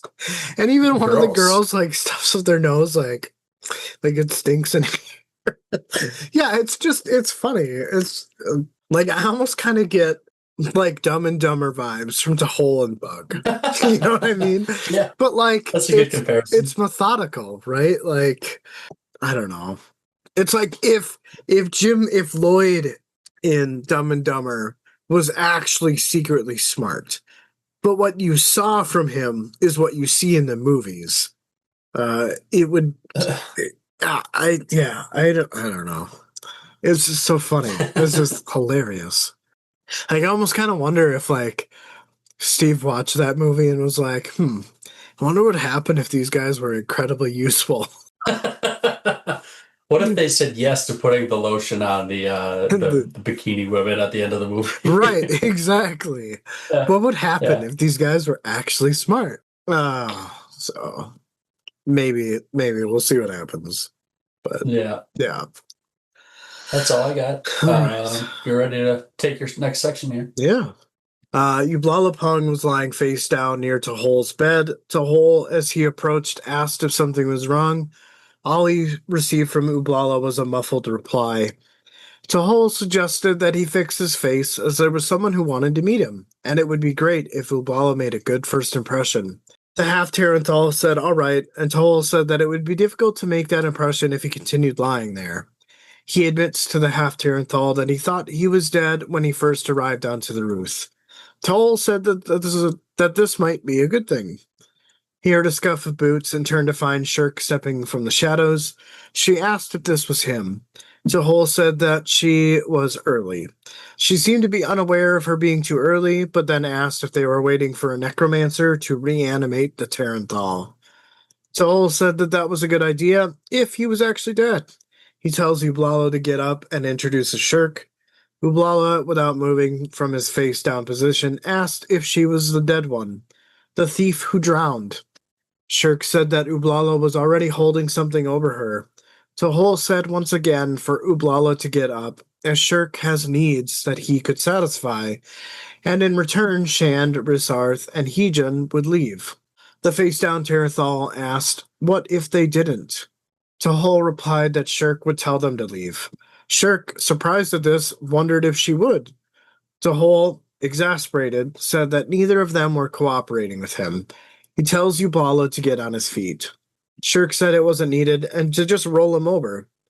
Tahol said that was nice, but crass. He crouched down next to Ublala and tried with all his might to roll the dude over. The effort was making Shurq on the verge of laughing, and she told him to stop, as it would be very expensive if she were to laugh. Sprawled across Ublala, Tahol asked why it would be expensive. She told Tahol because of all the spices. She then asked Ublala what he has seen at the bottom of the canal. Ublala said he saw mud and junk. Shurq asked what else. He replied that he saw bones, crayfish, crabs, old nets, furniture. Tahol asked if the furniture was serviceable. Ublala said that he didn't know because he didn't sit in the chair. Shurq said yes to the bodies and asked how deep the canal was originally. Bugg had just arrived, and Tahol looked at his manservant and asked that he must know, as he's the engineer. Bugg said that he was simply pretending to be an engineer. Tahol said then to pretend to know the answer to Shurq's question. Bugg said that 7 tall men could stand on top of each other, and the last one would be able to reach the surface. There used to be that big trader ships could make their way through the entire canal. Ublala said that he wasn't far from the surface. Finally rolling over, ignoring the yelp from Tehol as he did so, standing up and brushing himself off, Ublala said that he could almost reach. Bugg said that this was impossible. Ublala said that he wasn't lying, and Bugg said that he wasn't saying he was. Shurq then commented, asking who was killing all these people. Tehol climbed to his feet and said to never mind that, and finally introduced Ublala to Shurq. Tehol was trying to set them up for a romantic walk next to the canal instead of in it, before Shurq interrupted to say that she intends to rob Garoon Ibrick's estate. But there are guards that she needs taken care of. The huge man scratched his jaw and said that he didn't know, as he didn't have anything against them. Shurq simply said that they didn't like him. Ublala asked why they didn't like him. Shurq said that there wasn't a reason, and that they just didn't. Ublala then said he didn't like them either. Shurq told him to prove it. The Taranthal said, fine, let's go. Shurq hooked Ublala's arm and led them to the edge of the roof. She said that they needed to jump to another roof. She said that she didn't think he could do it. Not quietly, anyway. Ublala said that he could, and he would show her. Tehol looked at them, then turned his attention to the manservant. Bugg said that it was the complexities of the male mind. Or lack of. Right. Yeah, exactly. Oh, God, that's so funny. Again, just another funny section. I didn't sit in it. Yeah. Yeah, I was a little busy walking across this river so I don't drown. Right, yeah. Oh, man. So, yeah, again, just that part had me cracking up. And, of course, Tehol would be interested in furniture. He's desperate to have some good furniture in his poorly furnished house, right? Like, I think all he has is a chair, a hearth, and a bed, right? And the bed is on the roof. And the bed's on the roof. But you just imagine, like, you pull that out of the river, it's going to stink. Oh, yeah, for sure. And then just, this part, I definitely think that there's something more coming here with the whole bodies part, because 7 men tall, Ublala's a pretty tall dude, right? So, like, for him to almost be at the surface means that there's that much bones covering the span of the canal. And whatever other crap. But yeah, and I think it said that the 7th guy could stick his arms up and they would like break the surface. So it's not even like the dude's head would be above the surface. So it's got to be like 40 feet, right? 40 feet deep, So is that just all the people that have been punished, or is that, it begs for an answer, but I just have so many questions, and I wonder which one will end up being true. Like, is this Kettle's doing? Is this the city of Latheris and just the way that they go about trying people who have committed crimes? Is this Garoon? Is this the Edur or the original people, and the colonists just slaughtered them and threw them in the canal? Hard to say. You're right. So we know. Right. It's definitely a pinnable moment, though. I'm not going to not look for that answer. I know that there is a cartoon of this interaction at the end here where Shurq is like, well, they don't like you, and they don't have a reason to. They just don't. And that completely motivates Ublala to not getting up, but to leave with her, And, is there something about what Erickson is trying to do here? Large dong, small brain, like large truck, small dick type mentality, but just the opposite of that? I don't know. This is interesting. I don't know, because I don't necessarily think Ublala is like dumb. I mean, he's not really that smart, but he's like easy to manipulate. Isn't that dumb? I feel like there's a difference. It's not the same to me. I mean, I see where you're coming from, but to me, like he's innocence, right? Like, and to me, innocence doesn't equate to being dumb necessarily. I guess that's fair. But yeah, there's if you look for it, there's a cartoon about that interaction. It's like a Malazan cartoon? Yeah, let me see if I can find it. Oh, all right. I don't know how I came across that. I just I found it and it was funny. Yeah, I had no idea that was there. Didn't know it existed. But outside of that, I'm ready to move on. All right. The rain earlier in the day had cooled the air off. Breeze had left the palace and headed towards his brother's house. Even though it was near midnight, there were still plenty of people out and about. He had never felt comfortable in the crowded maze that was Letheris. The face of wealth was mostly hidden, leaving only ravaged poverty that was at times almost overwhelming. Beyond the indebted were those who were lost, those who had given up completely. And among them were not just refugees, but Letheri as well, more than he would have thought. For all the explosive growth driving the kingdom, it seemed an ever larger portion of the population was being left behind. He wondered at what point of their history when rampant greed became a virtue. He thought to himself that all these people couldn't be left behind. They are outside and can only look on with growing despair and envy. What happens when rage supplants helplessness? The ranks of the military were being filled with the lowest classes of people. They didn't love the civilization they were sworn to defend, and some had dreams of riches, but to get those riches, they would have to fight, and win that fight. But what would happen if the military found itself on the defensive? He thought they would fight to defend their homes and loved ones. Of course they would. There was no reason to worry about that, was there? As he headed down the street to Tehol's home, he heard an argument. Things came crashing down, and there was a shriek. Breeze hesitated and could not get to the source of the sound from this alley, but the view from Tehol's roof might give him a view upon that street. He kept going.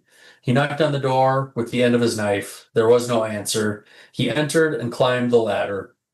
When he got to the top, he saw his brother and manservant looking down, probably at the argument taking place. Tehol asked Breeze if this was a matter for the city guard. Breeze said he didn't think so. It sounded like in moments there would be a resolution. He asked Bugg if he agreed. Bugg said he thought he was almost out and that the woman was about out of things to throw. Breeze asked what had happened. Tehol said an associate of his had jumped from his roof to that one and had landed quietly enough, but the roof had given out, and as he could see, he was a big man. The big man was picking himself up with most of the wall, it looked like. Breeze asked why he had jumped from roof to roof. Tehol said it was a dare from another guest who had now left, but probably hadn't gotten far, somewhere in the shadows waiting for Ublala. Breeze recognized Ublala Pang and said he was a criminal. Tehol said he had been proven innocent in the canal. Breeze said it wasn't innocence, it was stubborn will. Tehol asked Breeze if he was a soldier of the king casting doubt on their justice system. Breeze told Tehol that their king cast doubts on their own justice system. Tehol asked what he was doing here. Breeze said he came to ask his advice. Tehol said they should move to a private part of the roof. The other corner would do well. Breeze asked if inside would be better. Tehol said it would, if Bugg had bothered to clean it up, but for now it was a mess and he cannot concentrate down there and his stomach turns. Bugg interrupted and said that would be supper. He paused, then said he would be downstairs, and they watched him leave. Breeze told Tehol there were factions in the palace and certain people would force him into involvement where all he wanted to do was be loyal to their king. Tehol asked if some of those factions were not very loyal to the king. Breeze said not in any way that could be proved. It's mostly just a reinterpretation of what would best serve the king and kingdom. Tehol said those were two different things. The king's interests against the kingdom's interests. That's how he assumes they see it, and who knows? They could be right. Breeze said they could be, but he has his doubts. Tehol folded his arms and looked out to the city. He said there is the Queen's faction, which included Prince Quillis, Chancellor Triben Noel, and First Consort Turdal Brizad. Did he miss anyone? Breeze said officers and various spies. Tehol continued to name the King's faction: Sida Kuru Kwan, First Eunuch Nephadus, Preda Unatal Habaz, and maybe First Concubine Nasal, and him, or Breeze. Breeze didn't want to be a part of any faction. Tehol said he didn't really have a choice as he was the king's champion. Breeze told him he was not any good at these types of games. Tehol's advice then was to not say anything, ever. Breeze asked what good that would do, and Tehol said that would convince everyone that he is smarter than they are And what would be even scarier is that he would know everything also, that he could see through all their facades. Breeze said he couldn't see through all of that, therefore he was not smarter. Tehol said of course he was. He just needed to treat it like a duel. In fact, he should just treat everything that way. Breeze said that was easy for him to say. They were quiet and looked out over the city. Lamps lit the walkways along the canal, but the water was still black. Breeze spoke again and said he had been thinking about Hull. Tehol said he held little hope for their brother. Whatever he is doing isn't for self-preservation. He thinks in Hull's mind that he will die soon, and if he can, he will take down as much of Leather as he can. For that reason alone, someone will stop him with finality. Breeze said then revenge against those murderers would be expected of him. Tehol didn't think so, as loyalty to the king was the most important thing. Breeze asked if that superseded even his family, and Tehol said yes. Breeze said to do nothing would be cowardly, and he didn't think he could face Hull's killers without drawing his sword. Tehol said he might have to. However, he was not bound to the same rules. Breeze asked if he would avenge their brother, and Tehol said he could count on that. Eventually, Breeze smiled. Tehol said that was perfect. When he comes face to face with the killers, show them that smile, and they would be filled with terror. Breeze said the three of them were also different. Tehol said it comes down to methods, and they each walk their own path, while at the same time they must all live with an identical legacy, which is an unpleasant inheritance. 3 stones in the stream, all subject to the same water rushing past them, yet each shaped differently depending on its nature. Breeze asked which one of them is sandstone. Tehol said Hull, as he had been worn down the most, and he, Breeze, was basalt, where he, Tehol, was maybe a mix of the two, which gave a misshapen result, but he could live with that. Breeze said maybe he could, but what about the rest of them? Tehol said there was a matter he could help him with. He presumed there were recorders of obscure information in the palace, people who tally various events, trends, and the like. Breeze said there was an army of such people. Tehol asked if he would make some inquiries for him. Breeze asked what he was looking for. What Tehol wanted was the number of people who went missing in Letheris, annual numbers. Breeze said, sure, but why? Tehol said at the moment he was only curious. Breeze wanted to know what his brother was up to. Tehol only said this and that. Breeze told him to be careful and said he would, and asked if he could smell that. Bugg was brewing tea, and Breeze said it didn't smell like tea, and Tehol said he was always full of surprises.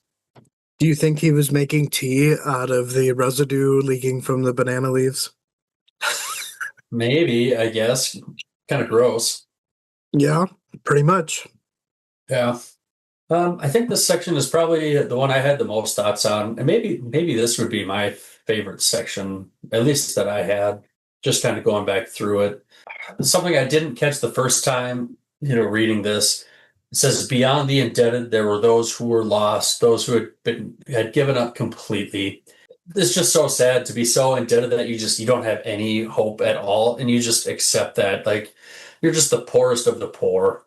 I don't even know what like a comparison would be here for us, but it's almost like you allow your circumstances to overtake your character and your personality, like that far gone. Yeah, you got nothing left. Yeah, that is sad. I think this section, we probably see a lot of like the capitalism commentary here, but even like this, my next thought, an ever larger portion of the population was being left behind. And that's easy to see today, like in our own real world, right? Like the rich keep getting richer, the poor get poorer. And I guess that's how you get to the point where you just give up completely. And those of us in the middle just get fucked, right? Like we're still working just as hard to maintain where we're at. It becomes a slippery slope. You could let yourself go and become one of those, where you just accept life, or you keep grinding. But unless you have a silver spoon in your mouth, it's pretty hard to become the richest person in the world, right? So would you say middle class is the indebted? Maybe a little bit. I don't know. Threw a little bit of a psychology at you there.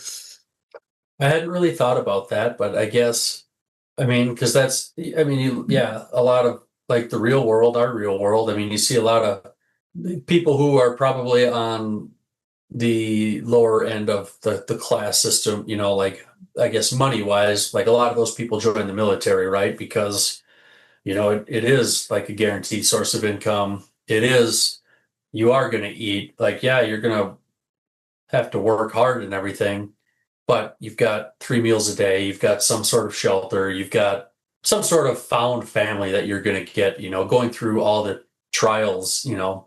as everybody else that you're with. So, And when you get out, they pay for you to go to school, right? Like, yeah, there's a lot of benefits to it. I mean, some people, I think, some people want to do it because they want to do it, and other people maybe they see that as kind of the way out to better themselves in many ways. Where like in the book here, people are turning to it as like basically a last resort, right? Which could be the case in the real world too. I don't know. yeah, food for thought. Um, Just as you were saying that, it kind of made me think of the middle class and the indebted. sure. Yeah, I like it. Well, I don't know if I like it, Eh, but you know what I mean. yeah, you like the thought, not. Yes. Yeah, I think it was Breeze. He's got this thought. He says, what happens, internally, he's speaking to himself. What happens when rage supplants helplessness? And I think that's where you get to and then you turn to Eat the Rich.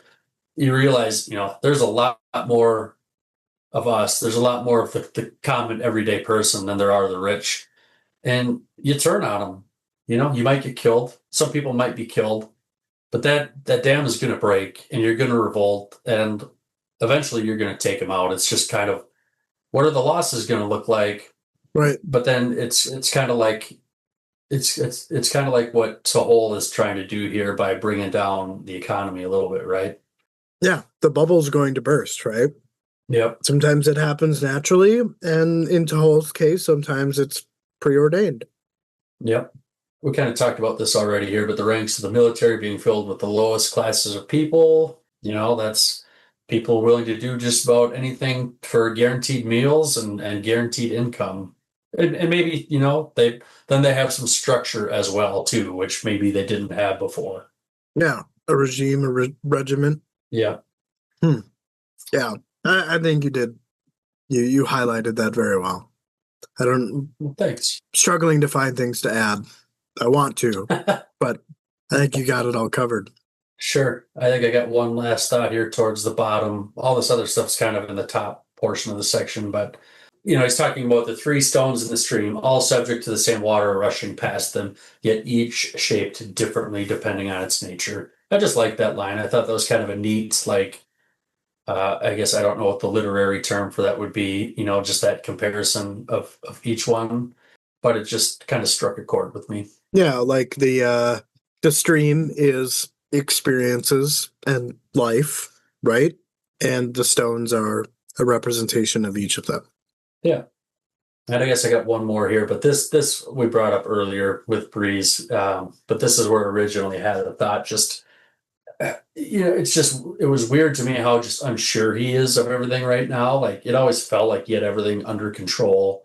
It seems like that's probably more Tehol's position, at least currently, right? That's how it feels to me, and it's just I don't know. I just always felt like Breeze was very steady, and he kind of gives off that appearance. But now he's being vulnerable with his brother, and he's pretty unsure of things right now. So I'm Well, just not used to seeing that side of him. sure. I kind of get this weird feeling that what Tahol is doing, and I'm assuming he's going to crash the economy again. But I almost kind of wonder if this sets his other 2 brothers free, right? Because now they're going to be looking at like, how do we get our wealth back, right? They're going to be focused on other things, and Bryce will be able to just step away without questions. No one's going to care what Hall's doing anymore. They're all going to be focused on this crash because they're so greedy, right? It's a good point. I don't know if that's something that like Tahol has thought about and is hoping for, or if that's just kind of like a bonus. I guess we'll find out. We'll find out for sure. All right. Are you ready for the next section? Yeah, man. Go for it. Ublala took out a few guards, then searched for more.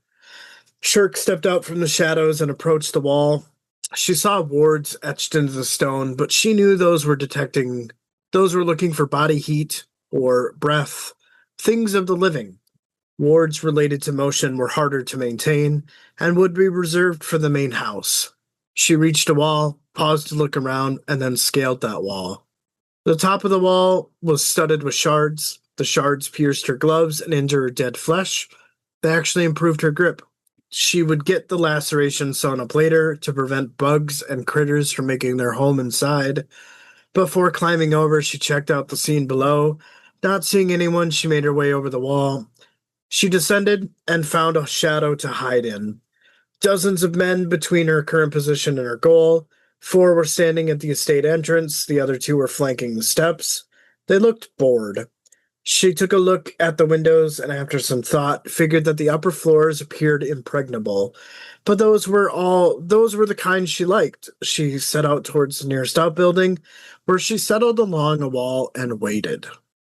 A thumping was heard at the estate gate, and the 4 guards looked at each other in surprise as it was late, and Garoon Ebrecht wasn't home. The 2 guards by the steps headed towards the gate, hands on sword hilts. They slowed, drawing their weapons. The pounding on the gate stopped, and suddenly both doors exploded inside. Ublala's charging form ran over the flattened wood that was trapping the 2 guards beneath it. At the top of the stairs, there were shouts of alarm. The last 2 guards were rushing towards the giant. Ublala screamed that he'd never done anything to any of them, and then Ublala disposed of them quickly. Guards were swarming to his location from either side of the estate. He grunted in alarm and then retreated back through the busted doors of the estate. Shurq slipped from her hiding place and made her way up the stairs and through the unguarded entranceway. Shurq found herself inside a reception hall, the walls covered in frescoes depicting Garoon's defense of King Discanar. She took out a small knife and carved a mustache on Garoon's face.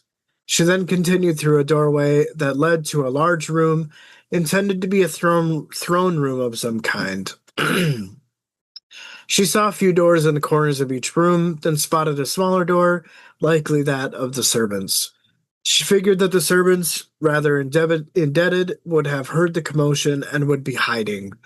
She set off towards the servants' doorway. The passageway behind it was narrow and poorly lit. Curtain cells lined the passageway, likely homes for the staff. No light was seen underneath the curtains, but she heard scuffling, more closely to that of a curtain to her left. She made her way down the passageway until she came to a T intersection. To the right was the kitchen, and to the left was a staircase going up and down. She turned around and spoke into the passageway she had just come from. She said that she was just doing her rounds and everything was okay, and they could go back to sleep. Out of the darkness, a voice asked her who she was. Another servant replied that it didn't matter, and to just do as they were told and go back to sleep.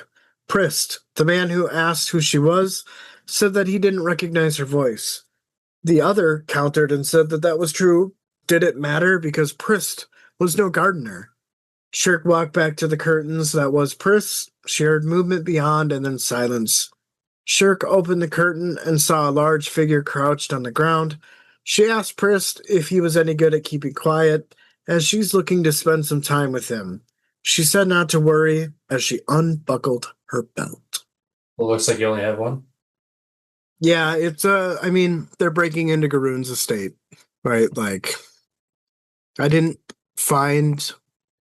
it was interesting. I loved reading about it. I'm just saying that I didn't have any huge comments or like breakthroughs Yeah. Yeah. I loved the part where Ublala screams out, like, I never did anything to you. As he's just like manhandling these guys, you know? Yeah. But yeah, no, my only thought is that this last part where Shurq unbuckles her belt and is going to fuck this Random imitation dude. gardener or whatever. This Prist dude. You gotta do what you gotta do, I guess. Like, how inconvenient, right? Like, hey, I'm breaking into this place. Let me just take the time to like fuck this dude until I'm satisfied, right? That's Are one you way to put good? it. Are you good at being quiet? You find out. I guess I don't know how long it's been for Prist here, but I guess good for him. But Yeah, okay. Okay. But yeah, that was that was my only comment. So sure. yeah. All right. Section 13. 2 hours later, Shurq lifted her head from the gardener's arm, trying to listen beyond his loud snores. Poor bastard had been worn out, and she hoped Ublala could do better. The guards had returned shortly after she had snuck into Prist's cubicle arguing, which told her that Ublala had been able to escape, though he might have taken a little damage. There had been a search of the estate, but not the servants' quarters, which suggested that they didn't believe they had been infiltrated. That was careless. So far, everything had gone exactly as she had expected. An overbearing master had that effect. Initiative was dangerous, lest it clash with Garen's formidable ego. Oh, also, I want to say that was hilarious in your section when she just carves a mustache onto his painting. I like that part. That was funny. Shurq wrestled her way free of Prist's embrace and got dressed. Garen would have an office that adjoined his private rooms. Men like him always had an office. It made him feel legitimate. There would be an elaborate defense, expensive and thorough magic, but not so complicated as to leave a Finad confused. So the methods of deactivating would be pretty straightforward. She also needed to consider that Garen would not be there. There were likely also other wards that couldn't be negated. She thought they would be life aspected since other kinds could be more easily accidentally triggered. She stepped into the passageway and heard sounds of sleep and nothing else. She headed for a staircase and was careful as she ascended. At the first landing, she approached a door with a tripwire set along the seam of the door, locked in place by the last servant to use the passage. Sometimes simpler alarms work better than the more elaborate ones. She disabled the alarm and went through. She found another door, another tripwire, which she neutralized and stepped through. The hallway was dark, which was clever, and there were 3 doors at the opposite end, which also showed no light. She was fairly certain she had found Garen's private quarters, and Shurq moved closer to inspect the symbols. She froze as she heard a dull voice from down the hallway. The voice said it was incompetence, or so he says, and now he has to make it up to him. Shurq slowly turned and saw a man seated with legs stretched out and head tilted to the side. The man said she was dead. Shurq asked if that was a promise or observation. The man said it was something they have in common, which doesn't happen to him often anymore. She said she knows how he feels and asked if Garen has him guarding his quarters now. The man said it was his penance. Shurq asked if it was for his incompetence. He says yes. Garen doesn't fire people, he kills them, then either buries them or keeps them for a time. The man expected to be buried eventually. Shurq asked if that would happen without releasing his soul. The man said he usually forgets about that part. Shurq said she was here to steal everything he has. The man said if she was alive, he would get up and kill her in some monstrous way. Shurq said that would be a good deterrent for a thief who was alive. The man said that was true, and he would probably still enjoy it too. Shurq said she wasn't living, though. The man agreed. He said he had a question for her, and it was an important one. If she was dead, how did she look so good? Shurq said she could introduce him to the people responsible for the new version of her. She thought they could do the same for him. He asked about a manicure. She said sure. The man asked about filing his teeth, making them look scary. She said she didn't know how scary he would look with styled hair, makeup, perfect nails, and glossy lips. He asked about the shark teeth again. Did she think those would scare people? She told him just to focus on that part then. Most people were afraid of rotting things. The man liked how Shurq thought. She said it was her pleasure and asked if she needed to worry about the wards and alarms. He said no. He would show her where all the mechanisms were for the alarms. Shurq said that would give him away then. The man said he didn't care. He was coming with her, assuming she could get them both out. She said they would manage and asked for his name. He said it was Harlist Ebericht. She said he died 10 years ago, according to his brother. Harlist said 10 years? That's all it had been? Shurq said she had heard he fell down the stairs or something like that. Harless said stairs, or maybe tossed from a balcony, maybe both. He didn't remember what for, other than he was incompetent. Shurq said this was long before Garen had saved the king's life. How could he have afforded the sorcery to bind his soul to his body? Harless said he thinks he called in a favor.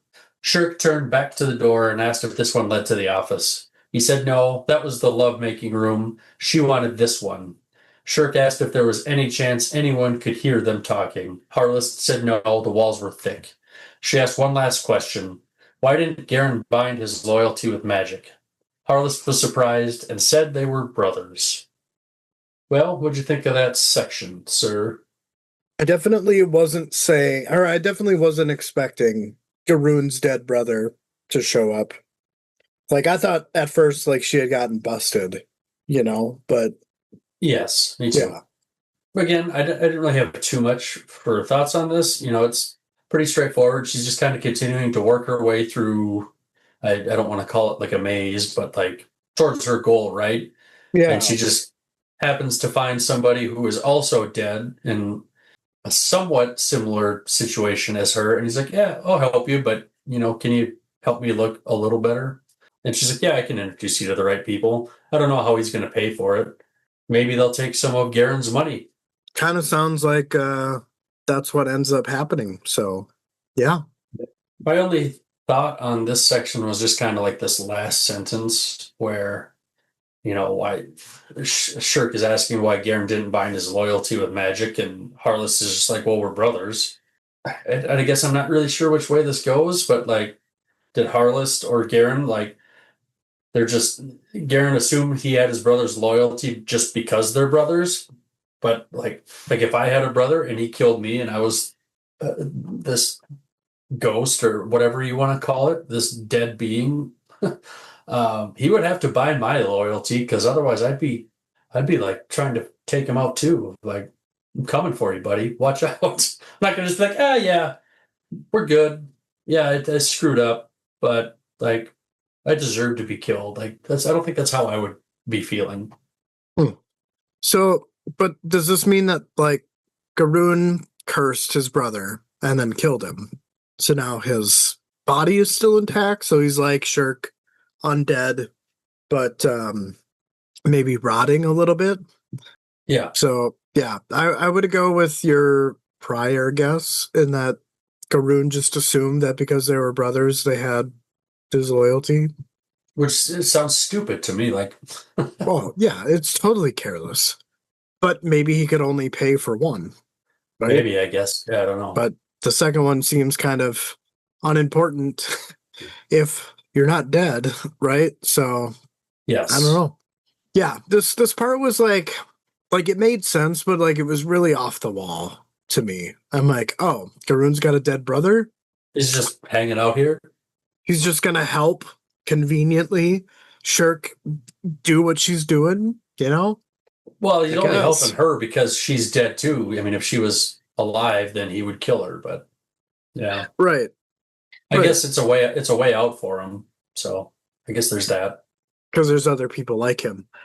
Yeah, I'm sure that like this is probably the first time he's met someone like himself, right? Maybe not the first, but it doesn't sound. It just sounds like it's pretty few and far between. So maybe it's just been a while. But it could be the first too. I mean, it's been 10 years or whatever. So, all right, fair enough. Well, that's all I got. Got your last section here if you're ready. Yeah. All right. The alarm stopped and the two undead stood in Garoon Ebrick's office. Harless revealed that Garoon didn't keep much coin in the room, but more writs of holdings, and that he spreads the wealth around to protect it. Shurq said this was wise, and then asked Garoon's brother where Garoon kept his seal. Harless said it was on the desk. Shurq said that this was unwise, and then asked Harless to start collecting all the writs. She walked over to the desk, picked up the heavy, ornate seal. She made a comment on the color, and Harless revealed that it was expensive. He then went over to a wall and removed a tapestry. Behind it was a box inset into the wall. Inside it were stacks of scrolls and a small box. Shurq asked what was in the box. Harless lifted it up and tossed it to her. She said that it was the little cash he kept around. She opened the box and saw that it was full of diamonds. Harless, with armfuls of scrolls, walked back to the desk, surprised at what Shurq had said was inside the box. Shurq guessed that Garoon had cashed in on several of his holdings. His brother wondered why. Shurq thought it would be to buy something expensive. Shurq also added on that Garoon would have to go on without it. Harless added that Garoon would be so mad and that he would go mad to the point of hunting them down. Shurq wondered what Garoon could do to them, as they were already dead. Harless said that Garoon could take his money back. Shurq replied and said that Garoon couldn't, as the money doesn't exist. Smiling, Shurq closed the box and said that they didn't have any use for it. So, this was the same as tossing Garoon out the window or down the stairs, financially speaking, of course. Harless seems to have a slight hesitation as they were talking about the financial ruin of his brother. Shurq reminded him that Garoon had murdered him. He agreed, and Shurq told him to follow. They head out the balcony, and she arranged for her companion to create a diversion. She asked if he was still with her. Harless asked if he could still get the fangs. Shurq said that he could. I don't know why I had this thought, but as you were reading and you're talking about like what's in the box, I immediately thought of the movie Seven. I almost wrote something in there. Like, what's in the box? I haven't watched that in a long time, but it's been a minute for me too. It's a good movie. Maybe I'll turn it on. That's my addition. Also, I guess, this box full of diamonds, I'm thinking of like the fucking shadow diamonds that Kalam had in the last book, right? I don't think these are those or the same time, but they could be though. They could be. Maybe. It could be. But yeah. I don't have any thoughts because it's straightforward to me. They rob him blind. Took what he had there, and they're going to go get more. Yep. Mm-hmm. All right. Well, last section here. We'll wrap it up. It was nearing dawn. The ground was steaming, and Kettle sat on a root and watched a single trailing leg edge its way into the mulch. The man had lost his boot, and in the struggle, and she watched his toes twitch a moment before they were swallowed beneath the earth. He had fought hard, but his lower jaw had been ripped off and throat filled with blood, so he didn't last long.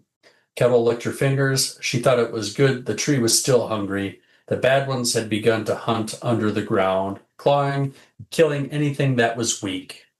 Soon there would only be a few left, but they would be the worst ones, and they would come out. She wasn't looking forward to that. This night she had a hard time finding a victim for the tree, someone who was unpleasant with bad thoughts, who was where he didn't belong for reasons that weren't nice. She realized it had been getting harder. She wondered where all the criminals and spies had gone. It was strange and troubling. And her friend, the one who was buried under the oldest tree, told her he was trapped. He couldn't go any further, even with her help. But help was on the way. He just wasn't sure it would get here in time. She thought about Tehol, who had come by last night. He was nice enough, and she hoped he would come back. Maybe he would know what to do. She swung around on the root and looked up at the tower and thought he would know what to do now that the tower was dead. So maybe my thought on Kettle being one of the three daughters was from that other section. It was pretty late last night when I read, so I might have just been misremembering sections, but... Fair. Okay. Yeah, it leaves us with a ton of anticipation, and I don't like it. Yeah, and I don't know that we're going to get an answer in this next chapter. I feel like we're probably going to go back to the other group in the next chapter, right? But maybe we'll get a little bit split. We'll see some of both. I don't know. I mean, the chapter, this is chapter 10, right? Yeah, chapter 8 and 9 were surrounding the Edur, so maybe chapters 10 and 11 will be Lotheris. Could be. Yeah. But I don't know. I've got a feeling Kettle is not, or she maybe is more than who she says she is. Or maybe she doesn't even really know who she is. I don't know, but yeah, it'll be interesting to see if anything comes from that or not. Could be wrong, but it just Well, struck me last night as I was reading. that's fair. I think the important part is that the tower is dead. And I don't know if we've ever really seen that yet. All the Azath that we've witnessed, I guess, so far, is that they're still thriving or they're already dead. And now Yeah. this one is dying. And I would imagine that we can apply what happens to this one with the other ones that have died. And that there was probably people or, people of power, powerful creatures confined that were able to make their way out. Because I would imagine that when an Azath dies, it has no power to hold who's ever there, right? I would think so. Yeah, I would agree with that. So, It'll be interesting to see what happens, that's for sure. But now we can, after a month, we can read on and read another 30 pages or so, wrap up this subbook, and yeah, take it from there. yeah. Hopefully next time we don't take another month to record. Yes, I agree. Yeah, we're, yeah. A Hopefully little things can behind slow schedule. down. Yeah. Yeah, things can slow down a little bit. That would be good. But yeah, I'm gonna hopefully here in the next couple months, I'll have my basement back and be able to get that put back in order and have my spot back, which will be nice. So, Yeah, absolutely. For sure. well, anything you're looking forward to in the next chapter? I don't even really know yet. I feel like, last chapter, Rulad has just become awake after his soul went to the crippled god at the beginning, that like cool release section. And then we've got all this, which again is a slower chapter. I wouldn't say like hugely eventful. I mean, there were some events happening, but some solutions were being offered. Things are progressing along. Garoon, he's I would imagine he's done after this. Like he's not gonna have any money to pay for his bodyguards or his estate, right? Like he's pretty much gonna be out of the picture outside Yeah, of what he can do himself. So the attention on Tehol will probably die down. I mean, I don't know. we'll have to see. But we finally have that opportunity. We can read on here, so that'll be good. Yeah. I'm the only one in the house, so I'm just gonna curl up and read the next chapter. Nice. I might try to here as well. I'm gonna be recording with Jim and Matt in a few hours here, and Kelly's on her way home now from work, so I might be able to knock it out before she gets home. We'll see. It's only 30 pages. Yeah, I don't read that fast though. Oh, I mean, it'll probably take me 45 minutes to an hour to read all that. That's fair. I would I'm think not- probably be about the same for me. I'm not very fast either. I like to enjoy the books. I don't like to just get through it to get through it. Right. Cool, man. Well, another good episode. We'll have to Another see one where this clocked. next one's. Huh? Another episode clocked here, so we got her down. I think we're close. We're closing in. I think we're like 23 episodes away from reaching 200. 200, Oh, really? 200 episodes. So, Damn. yeah, I Nice. think we're at, we need 7 more subscribers to get to 400 on YouTube. I think it's 6 now, actually. Oh, did we go up to 94? I thought so. Yeah. Yeah, I think that we are far enough in to the series where we have some legitimacy. Yeah, we've got 393 subscribers. And I Oh. was right. We have 177 videos. Well, damn. Fuck yeah, dude.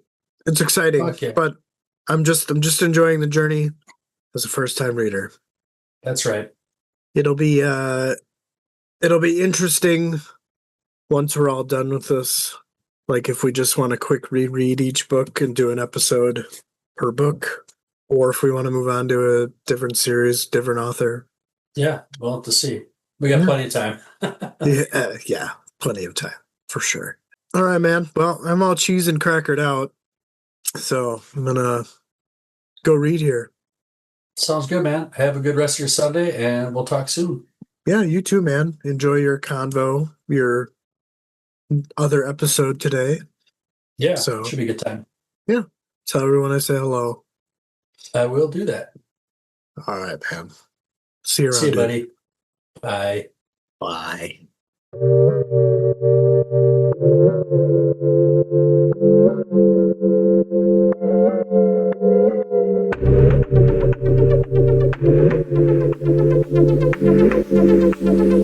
DMJ's Epic Quest. DMJ's Epic Quest.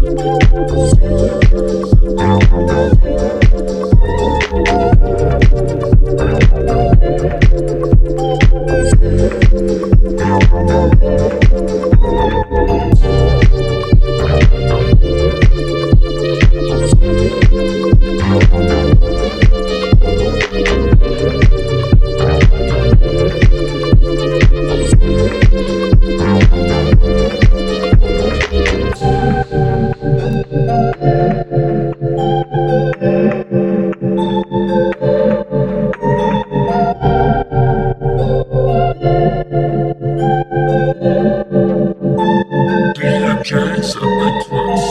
CMJ's Epic Quest. CMJ's Epic Quest. CMJ's Epic Quest. CMJ's Epic Quest.